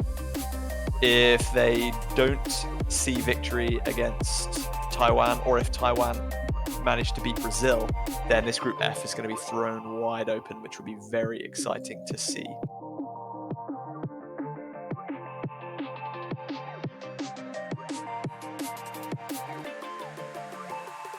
So we have just one more block of matches to present to everyone here today. It's going to be the US versus Peru. And that one's going to be coming from Group F, where the United States have won their first match 5-0. Peru unfortunately lost their first match with the same margin against Canada. So Peru looking to score some points on the board, but they've got a bit of a struggle against the highly rated top seed, the US, in their group to do so. But on stream is going to be Mexico versus Norway. That one's going to be coming from Group H, the low and unseeded teams who have both suffered a loss already. Mexico to France and Norway to Singapore a little earlier today. So both of them will be looking to secure their first victory of the group stage and still put themselves in with a shout at maybe sneaking through, depending on how results go between France and Singapore in their match tomorrow.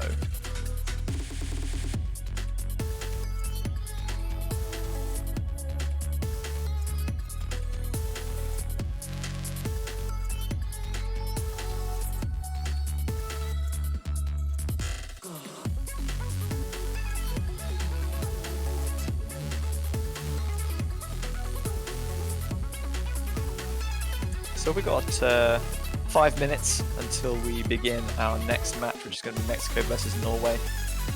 Do feel free to take a quick break to grab something to eat, something to drink, to stretch your legs, and if it's still daytime where you are, like it is for me, go and enjoy those great outdoors. Catch just a few minutes of sunshine. You'll feel very good about it, I hope. If it's the night time, then maybe don't be quite so keen to be wandering around outside. But thank you for staying with us if it is late where you are. It's great to have you.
Hello, everybody, and welcome back to the 2019 Mania 4Key World Cup. Dolan here, alongside Azer. What's up?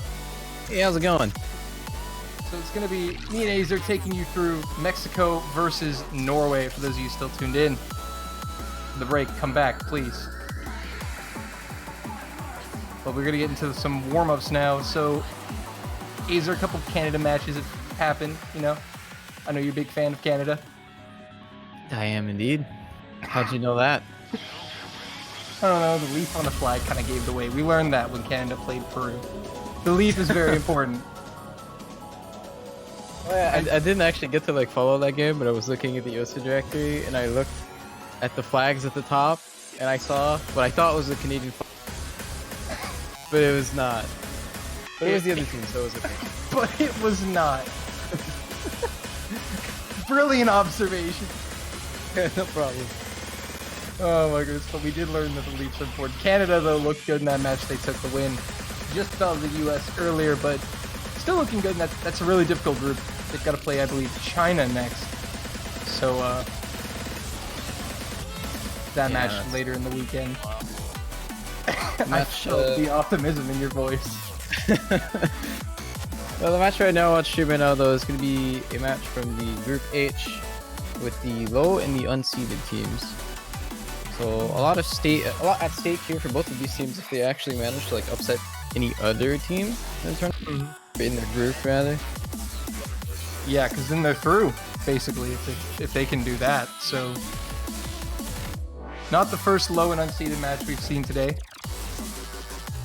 Had a couple, but they're pretty important, as you said, especially in this group. Yeah, this should be kind of interesting because both of these teams faced the other teams in the groups, right? So like Mexico went against France, and Norway went against Singapore, and they both lost 5-0 actually. So both of these teams have yet to actually get a point on the board so far this World Cup. It just started, but you know. Yeah, it just started. There's one game, but literally the first day of the World Cup, but you know. Yeah, but no, it's a pretty high pressure situation because they're both 0-1 and you really kind of want to get 2 wins to secure that spot. So it's gonna be a big match for both these teams. And especially when you're a team that's like not favorable to get out of the groups, right? So pretty much all of the low and unseeded teams. Sometimes you just get a group that's super stacked with the top seeds and the high seeds, and you like realistically don't really have a chance to get far. So for those teams, the most fun match is actually going to be against the other, unseeded team, low-seeded team, because it's going to be a fairer game, I guess. Yeah, they both probably been looking forward to this match because again, it's the match that for both these teams is statistically the one they're the most likely to win of all other matches they're going to play this weekend. Yeah, exactly. So they always usually make for some exciting matches. It's Tiger Eyes getting everything sorted out there. But what have you thought about some of the maps in this pool? We'd have that like weird home run map. Have you seen that map? Yeah. That batting map? Oh my goodness. Well, personally, right, is completely a personal opinion, but the songs are really good. The songs are actually really good. That's what I personally care about the most. He's like, I don't care with you. He's like, I like to just enjoy the music while they play. Yeah, I mean, if you're not playing it, right, that's what matters. It's the music. I mean, true. But here we go, round 1 between Mexico and Norway. This is not actually. This isn't for points, is it? This is the warm-ups. I was like, yeah, wait, no. I don't think there is a surprise map in this map, although. Yeah, I was like, wait, I don't recall corrosion being in the pool. But all the Mexican players hit that. What, the intro? No, yeah, that fast transition. I don't know the mania terminology for it, but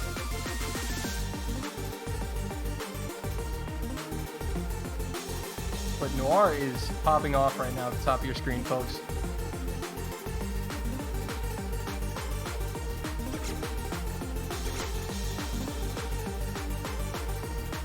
still has 97% accuracy. How do you have 93, 94% accuracy with Hidden? This is a pretty hard map. I mean, Hidden is mostly a preference mod for mania. Yeah. Yeah. It's actually pretty interesting coming from other modes how there's a lot of the visual mods in mania are just purely preference and like no scoring incentive or anything, and it's just I don't know, it's kind of, especially coming from standard where you would never imagine in a million years that someone would like play with flashlight and then it's like a semi-common thing in here, Yeah. I enjoy that. It's just mods you're not used to seeing. Yeah. But Mexico's looking really good. They've looked real consistent throughout this warm-up, and I'd assume it's theirs, because they're performing quite well on it. Or still has 98% accuracy.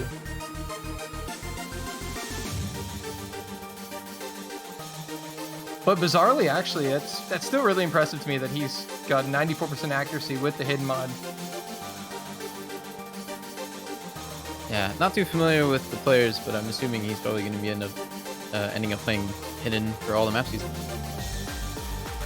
Yeah, he could if he wanted to. I mean, I think all the maps though are free mod. Or no mod. Not no mod, free mod. That's the one thing that threw me off when I casted the 7-key World Cup was when I saw the pool the graphic. They all had the same like mod icon. I was like, what? Yeah, and then there's just tiebreaker chilling.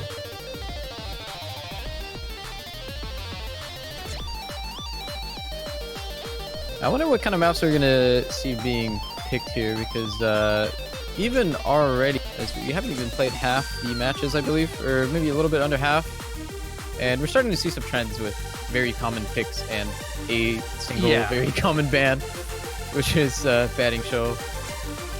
Yeah, there's that, and that usually happens. Oh, we're seeing 2 fails here on the Norwegian side. Bizarrely Fast, though, is going to fail, and that's a team fail, so that'll end that warm-up, but very difficult map. And they were basically right at the end. Yeah, release timing must be a big pain. That seems really hard. That's Tiger Eye says, time for a fun map, XD. XD. Alright. Okay. This sounds like a fun map. Pepsi Power. Man finner alltid Pepsi i mitt krus. Pepsi er det beste man kan drikke. Pepsi gir deg det magiske kicket. Pepsi Power. You should have mentioned it was that it was LN. Oops. Hidden was a mistake. Pepsi. Åh, jeg elsker Pepsi. Jeg er kjempekul for You Pepsi type of guy, Dolan? I mean, honestly, like, I drink both. It depends on the mood I'm in. I don't know.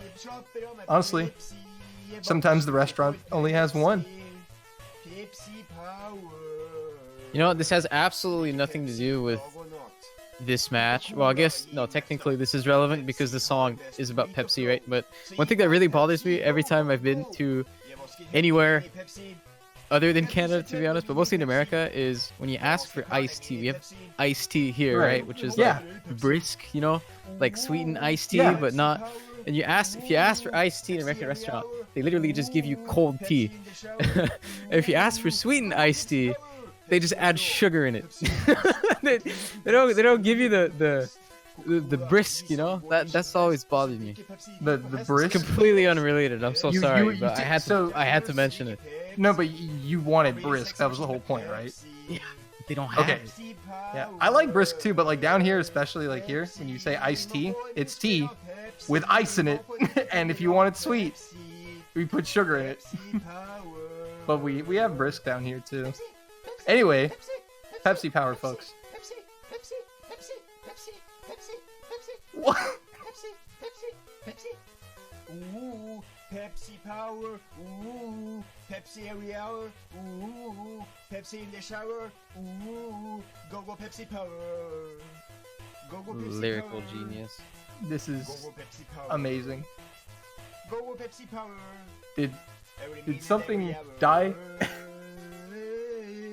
Did the map crash the client? That is very possible. It's too powerful. Too much Pepsi.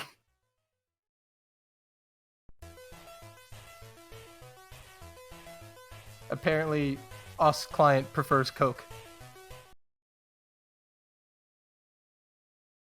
Never mind. Oh, I didn't see the Coca-Cola bottle.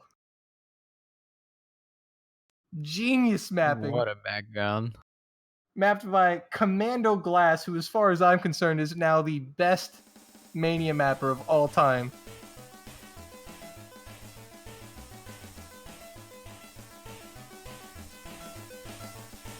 I'm actually kind of curious to see what patterns are in this. Oh, okay, it's one of them. It's Nice. Nice.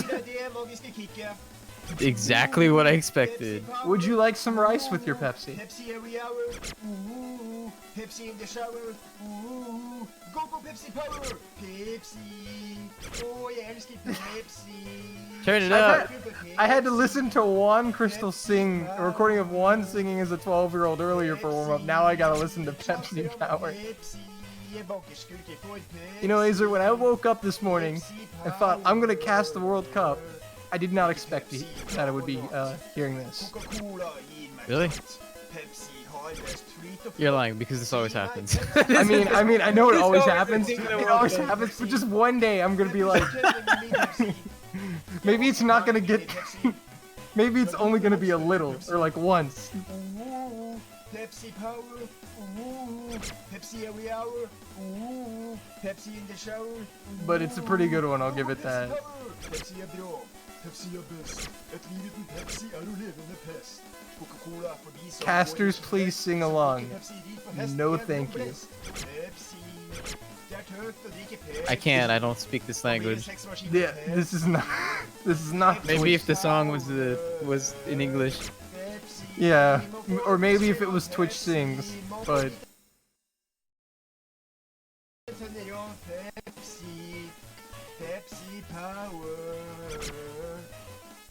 Now, what I hope we really see is another version of the song. When's the Coke power? The Coca-Cola power. Coke power. We need the sequel.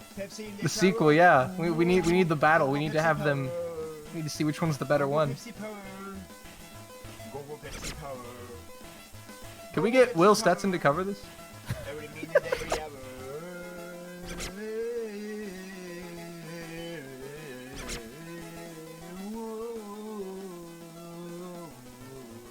Alright, I'll be right back. I gotta get in touch with the featured artist team. I gotta make an addition to what's this featured artist lineup? Oh yeah, we need to add this to the loved. And this needs to get loved. This needs to be the tiebreaker for grand finals. Will Stetson cover, please, says chat. Go at him on Twitter, chat. Let him know. But say kind things. Alright, now that the warm-ups are over, we'll see how this goes. 94, that's pretty good for Norway. And a 2. Well, it's better than 1. So Norway's gonna dunk on Mexico on that roll. Oh wait, no wait, there was a 98 roll. Yeah, apparently we missed that one. Well, I think we missed the 98 roll. Did we just get jebaited? Hysteria with the jebait.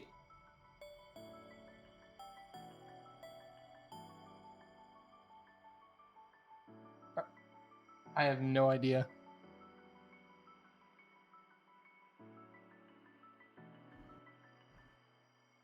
Alright, well, we'll see what they end up choosing and which team gets the honor of banning batting show, probably. Yeah. The honor of banning batting show. Okay, he rolled. No, that was it. He did roll the 2. There was no roll before that we missed. Oh, 98 was their previous roll. Oh, wow. Dude, Norway Rolling World Cup champions. So here's the map pool, as Azer kind of alluded to earlier. There are a few maps that are popular in here for just the common pick, and then the ban, obviously. We see Batting Show. Electro Peaceful, a very popular map in this pool. Yeah, the maps in particular that have been really, really popular so far. Electro Peaceful, Endymion, Calling, Fire, and April Showers have been very popular picks. As far as bans go, though, there's only really one that stands out. I've mentioned it a couple of times, but yeah, it looks like teams have had their own personal preferences. One thing to point out, in case you haven't heard us mention this yet, is one of the changes to the World Cup that's happened recently is the winner of the roll actually gets to choose the order of bans and picks. Instead of just, banning first. In case for some like tactical reason they would want to go second or pick second. You're allowed to do that now, so a new change, as well as the comeback ban. I don't know if that's been adopted for this year, but we did that for the Catch World Cup. I don't know if it's going to be continued. Someone says, is that Azer talking? Yes, it is. Wow, who's that?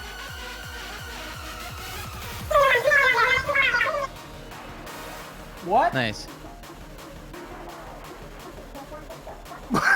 Okay. All right. Apparently the Area 51 raid was successful yesterday, and the aliens are in our Discord server. That looks like April Showers. Maybe Mexico's ban. Yeah, again, I'm surprised that that's not a more popular ban than it is a pick, because it is quite difficult. But then when you have a map like Batting Show,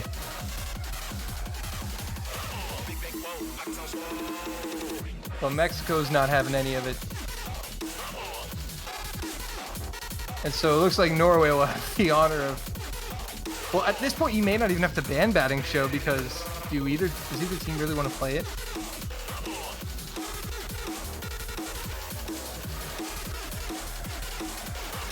Oh, What? They're banning Electro! it's actually the first Electro Peaceful ban. Okay. Norway with the snipe of the century. Or I guess maybe they just don't want Mexico to have that easy consistency pick.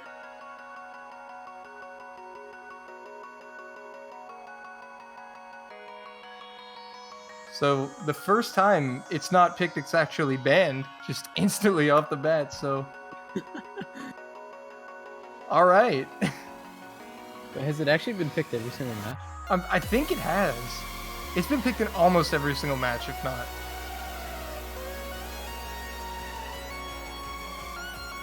But it is quite the popular pick. I'm pretty sure this is the first ban. 17 times, I think, but I think there's been more than 17 matches. Fire. This is going to be the pick from Norway, so...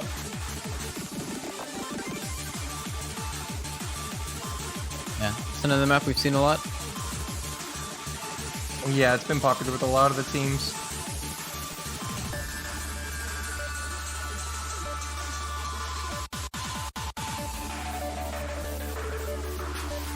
And it looks like we're getting set to go here, so Norway opening things up here with Fire.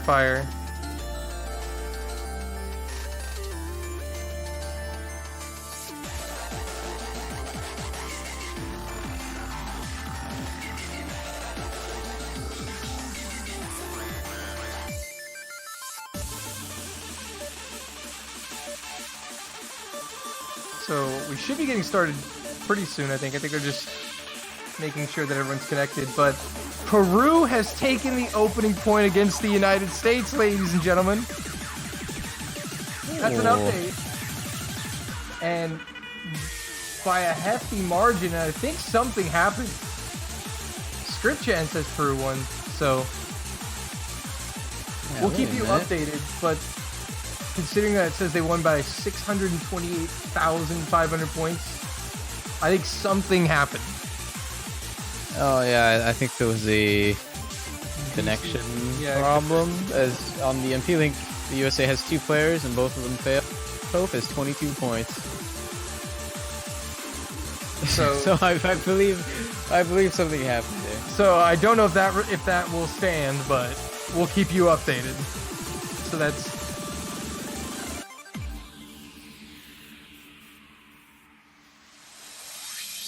interesting happenings here. But Martza is going to come in for Norway. So it looks like that's what we were waiting on.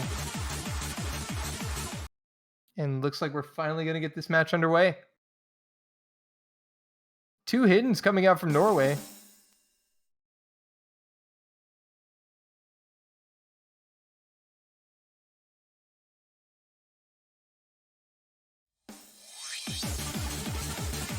And here we go.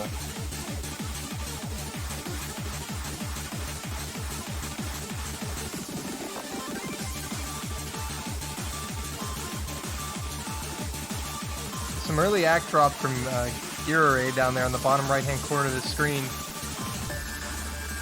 But other than that, everybody else pretty much holding steady. I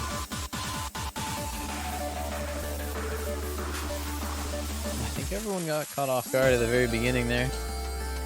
Yeah, but look at Mexico. Whereas everyone's act drops were at the very, very, very beginning. Yeah, and not a lot of act drops since. But Mexico looking very nice, very comfortable right now. All of them at 99.9s.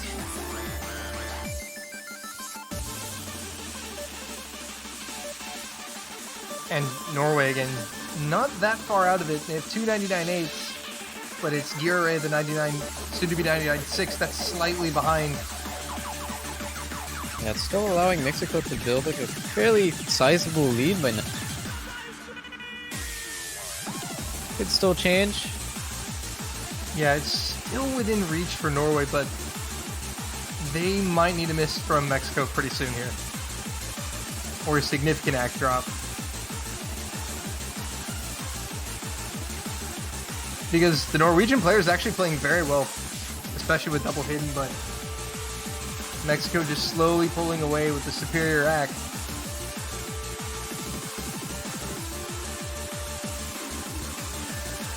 Yeah, this late in the song too, even if there's a miss to occur, a significant act drop, I don't think it's going to matter too much. Looks like Mexico's going to take this one.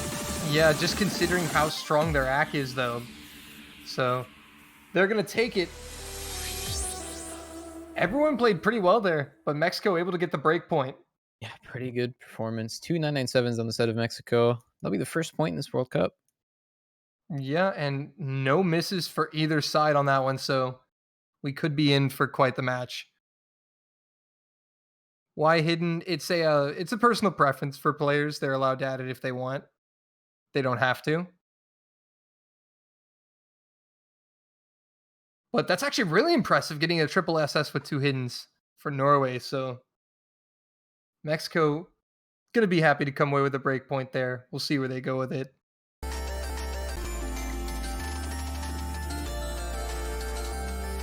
And they're gonna go straight into Endymion. Nice. Good pick so far. It's going to be a little speedy for some people, I think, but shouldn't be too much of a problem.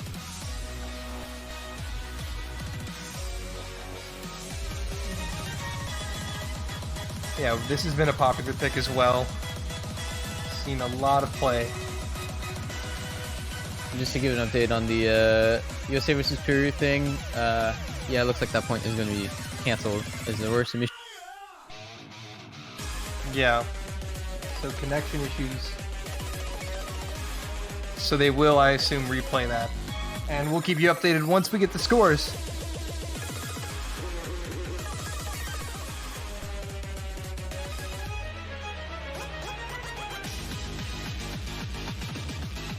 And so bizarrely fast coming back in. My bad, was he in Zekron's? Subbing in for Girare, that was a substitution made, my bad.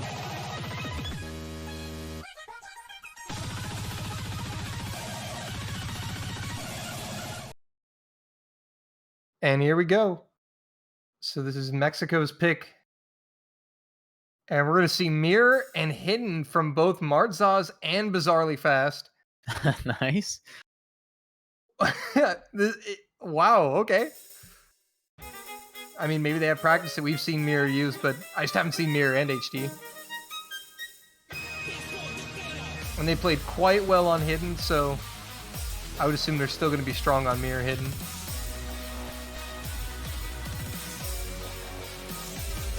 Yeah, this pick is also kind of straightforward. It's very similar to the last one, just a little speedier. So if we see a repeat of what happened last map, we'll see if these people can keep up their accuracy. Which on Mexico's side had a very sizable accuracy lead last map. Yeah, and they've already got a noticeable accuracy lead right now. A quarter of the way in. Norway's still hanging tough, but they're behind pretty big in the act department.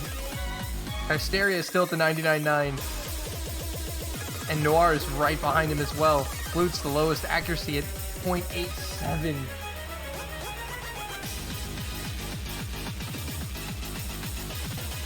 But I still think so all Mexican players now down below the 99.9. They'll be there soon, but Norway's still within reach, but they're going to need some help from Mexico.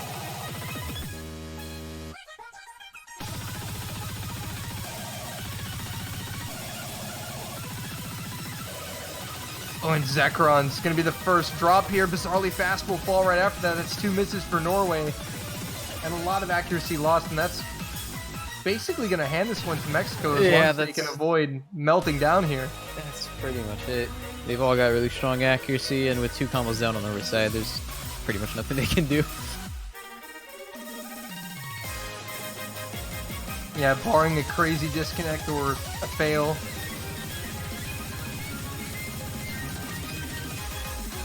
But Martza is still keeping up the FC for Norway.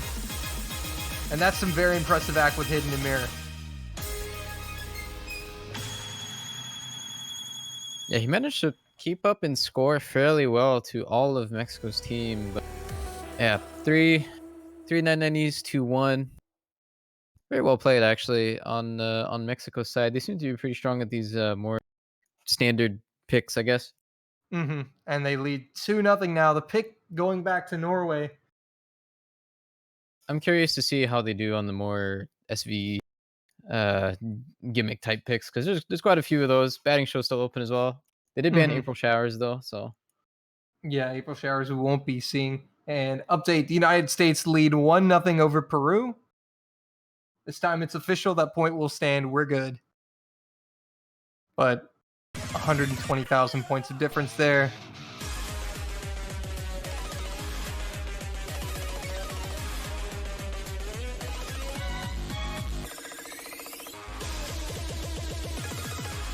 So we'll see where Norway decide to go. And as you said, they may have to get creative because Mexico have been showing a lot of strength on these standard picks.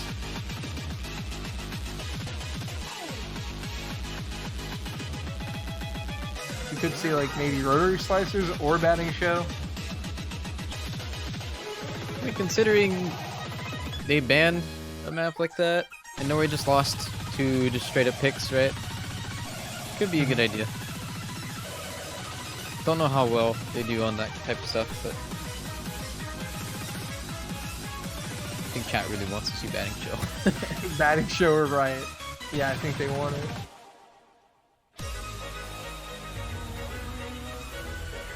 But they're gonna go with calling here.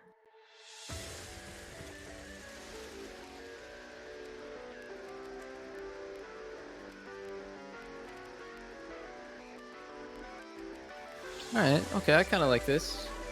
We can see how this goes.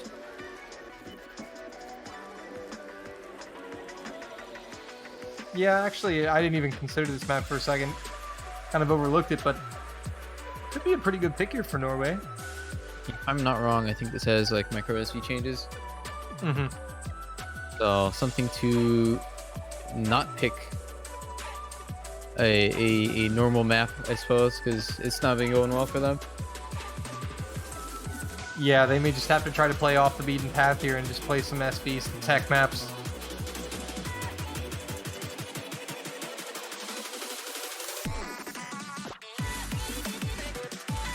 And here we go. Referee starting the match.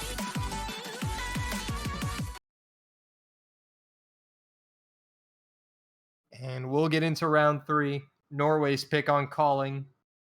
No mirrors this time. No mirrors, but we get the hiddens.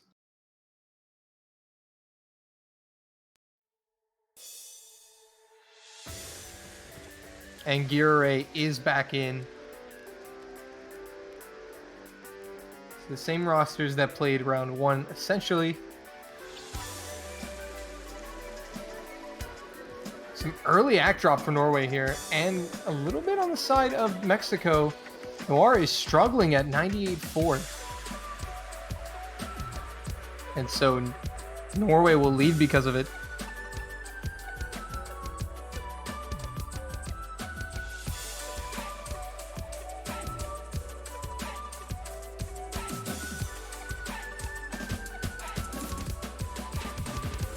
Building up a third of the way through the map.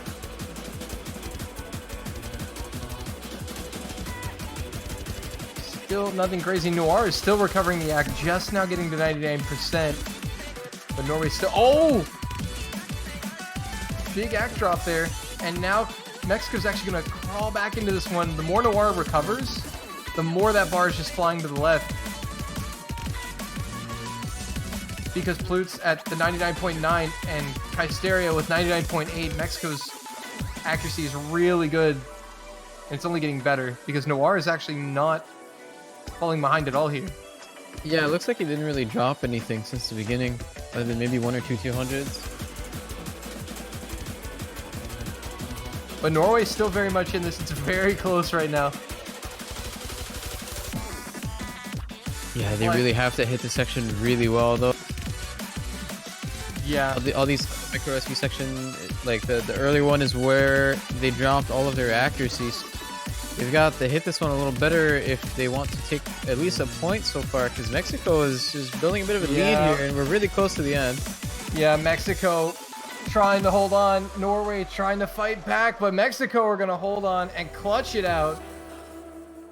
And they'll take the point, lead 3-0. That one by 6,400 points, roughly. Really good score by Plutz. No 200s. Really good ratio, 997. Yeah, Played a big part in that map. That map win for Mexico. Now it's their pick. Yeah, despite Noir's early stumble, he recovered quite well. You can see 12 100s, so Mexico was behind largely. That was really the reason. So able to recover and help his team run it back.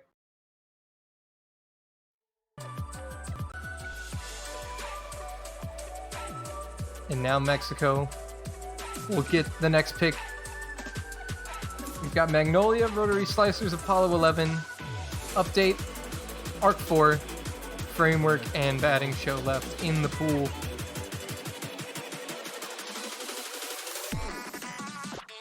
Apollo 11. Alright. I saw this. I pick believe once this is and banned also once. super standard. Like, nothing weird about this. Just seems to be a good idea for Mexico, seeming as they won the other two pretty convincingly. Yeah, pretty convincingly. This seems like a good pick for them. Yep, and also an update. The U.S. now lead 2-0 over Peru. They took the break point on Framework by 30,000 points. 29k, my bad.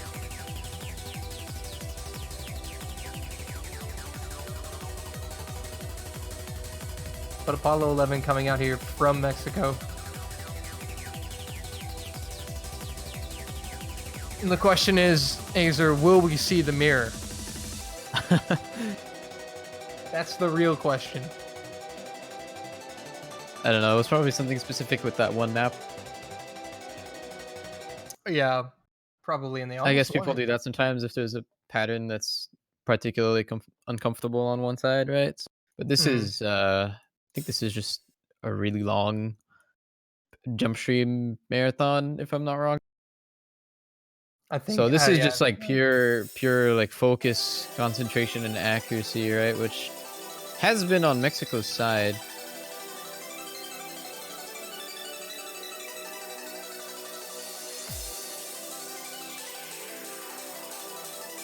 But yeah, no no mirrors. Sad face. Mexico once again coming out with a strong start. Norway is pretty much there. Zekrons is the one who's just a little bit behind. Zarly Fast also dropping down. But Mardzaw's keeping up the act. So it's a slight lead for Mexico. I think any early act drops here can be pretty bad. Because this map should be really comfortable for these people. Maybe until the end, like nearing the end, maybe it's going to be a little hard because it's hard to stay focused for that long. So maybe we see some act drops at the end, but anything early is going to be pretty impactful. And we already see Mexico with, considering how early we are in the map, we're a third of the way there, and they already have a pretty sizable like 15k lead or so. Yeah, it's largely in part due to the act drop from Zekrons, who's at 99.4. He's got to try to recover, but yeah, that's definitely not a good sign to be seeing this early on, considering that we're just basically getting to the halfway mark.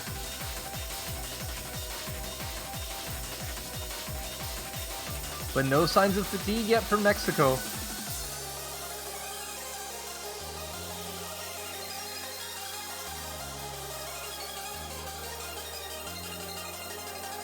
And also, if you think about it, on a map like this, any misses are going to be pretty crucial too, considering that it's a relatively kind of comfortable map, but until you get to the end, until the fatigue sets in.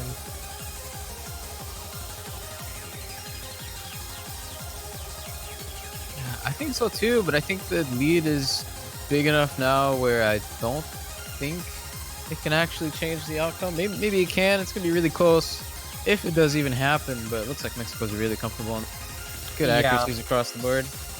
The problem is if Mexico doesn't even find it, hardly any 200s for the rest of the map, it won't matter.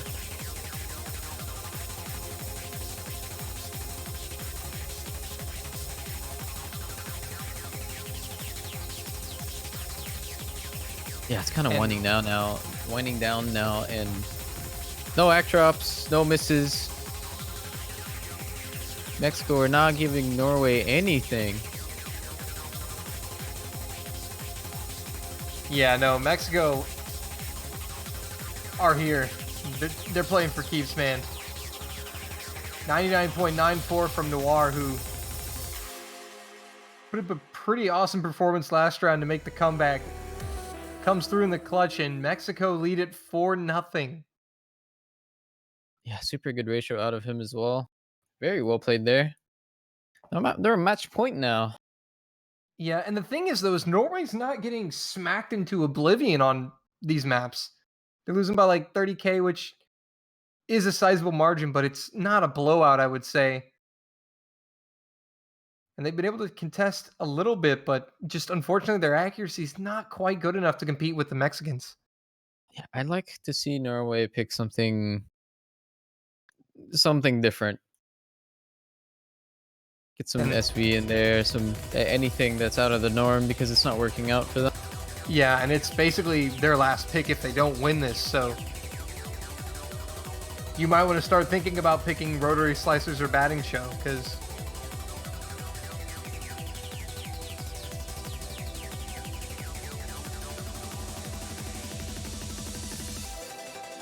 I think the theme for I think every single one of the maps played is Mexico's had 3 good act players.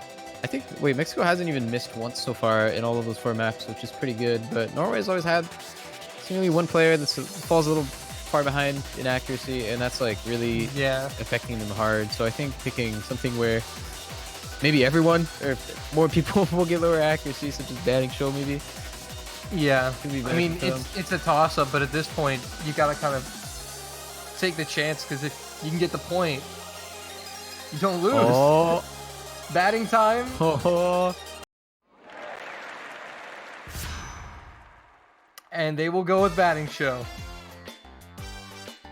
Very nice.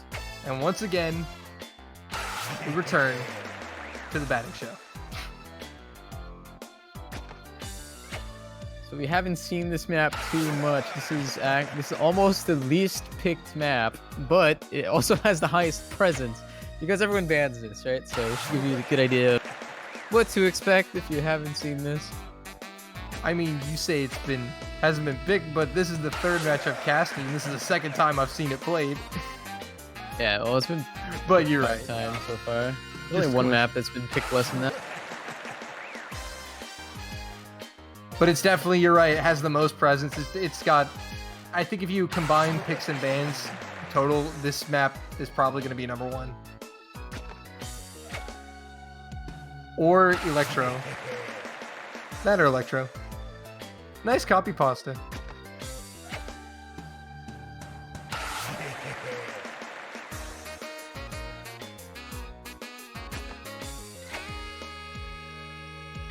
The Norwegians say they're going out in style. Shouts like a Viking.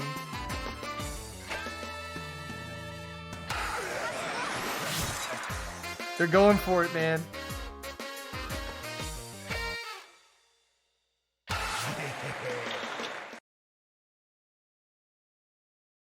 And here we go.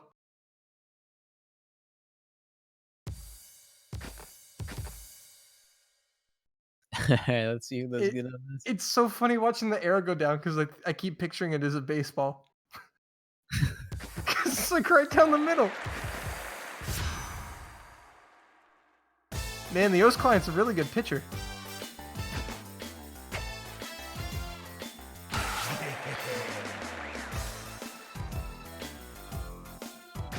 And so here we go again. Batting time and accuracies all over the place, and that's going to be a theme if you haven't seen this map. It's quite a treat.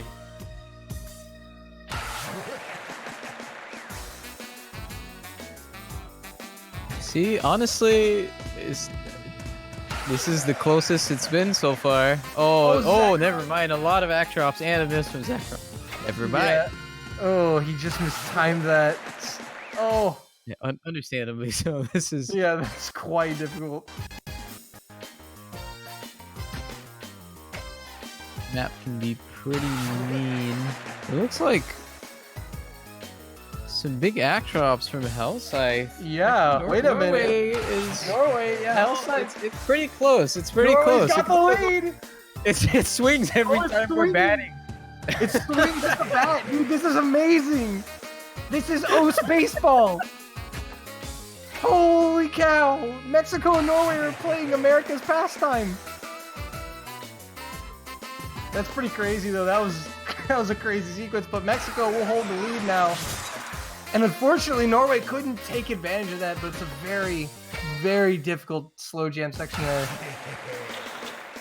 I think everyone got a 200 on that. I think every single player got a 200 on that. Somebody clip that and just edit like an MLG hit marker in on all 6 screens. Just No, please don't do that. That's it's gonna happen now. But Mexico picks up the point and picks up the win, 5-0 over Norway. And Norway went out in style. They tried. They almost won it. It looked promising for a little bit, but they couldn't hold it together. I think on paper, at least, this was a good pick for them, considering how much lower... I mean, I think everyone's going to get lower act on that map, but it seemed like the playing field for that one was a little more even. And obviously the match ongoing, the United States leading Peru 4-0 at the moment. I don't think we're going to be going to that one because it's in the later stages. But if Peru takes a point, though, something could be on. I want to see Peru take a point. So actually, this No, we're going match- to it. Yes, we get to see it. Nice. Let's go. So, a quick little, I think, quick little fun fact about the last match being played. So now in that group, every single match played has been a 5-0, right? So we have France and Singapore that are 1-0 with 5 map wins and no maps lost, right? And I think we might see a situation where if whenever France and Singapore face, if one of the teams if one of the teams beats the other 5-0, there could be a second way tie with Mexico, I think, because there's going to be 2 teams that are 1-1 and 2 teams, and also 5-5 Oh, in maps played. that's insane. But wouldn't the tiebreaker go to the team that won the match between those 2 teams? Yeah, but the team that I don't think that match has been played yet, so I don't know. It's gonna be interesting to see what happens in that group, but That's interesting. unfortunately, I think that also means that Norway is confirmed out, I believe. because they're now 0-10. Anyway, That's moving on to this game. It looks like the early point from Peru, which wasn't really a point, but Scriptchan thought it was. Looks like they haven't been able to replicate that, and Newsom's been Confirmed, really Walter ahead. Toro sends the pic of everybody did get a 200 on that. Look at this. Look at it. It's in there. Everybody got a 200 on that, but focusing on the match in hand. Fun fact, we see Electro, Halogen, and Toph Daddy, the one and the only. And for Peru, it is Christian, Alice GG, and Dazero. He's an insane player. Dazero is. Electro, a man of many modes. He's played in the Catch World Cup as well as the Mania World Cups. So I am a very big fan of Electro. He can play everything. Yeah, he is. He also used to be a top standard player. I don't think he's ever played in the World Cup, but I think that would make him one of the rare people that have played in more than. I think there's a couple of players that have played in. Crystal. Too. I know Crystal comes to mind. Standard Yeah. and catch. Yeah. Maybe a couple of players share Taiko and Mania as well, but Yeah, I know R18 does. But it's going to be the U.S. taking the win 5-0 here over Peru, and only one miss coming out of Peru, and that was from Christian. Everyone else F-Sing, but that's going to mean 5-0 United States. yeah, we didn't really get to see much of this match, but there it is. So there you go. But Peru have, despite the fact that they've taken a beating in 2 of their matches on the scoreboard, they've had some pretty good moments in this World Cup to be proud of. So good to see them. But Azer, I think that's going to do it. Yeah, the United States is actually in a pretty good position now in their group. There's actually a chance. I think they still have to fight for their spot. I think there might be a 3-way tie in that group with China and Canada. Should be interesting. Gonna see that in 7 hours. See what happens when Canada faces China. But yeah, I think that's it for us. And in about 15 minutes, we'll be seeing No, in 4 hours. in 4 hours. We're 4 seeing hours. that. 4 hours. 15, same thing. I think we'll be seeing Japan versus Venezuela on stream. So Oh, that's right. Time zones. But yeah, so that'll be coming up next. But I don't believe we're the casters will be taking you through that. The next match setup is going to be Japan versus Venezuela. And it'll be Juan and Lusty getting you through that one. Well, Laser, it's been a pleasure. yeah. Always is. And we want to thank you guys for watching. And we hope you'll stay tuned for some more Mania action. But we're going to be signing off for now. And stay tuned.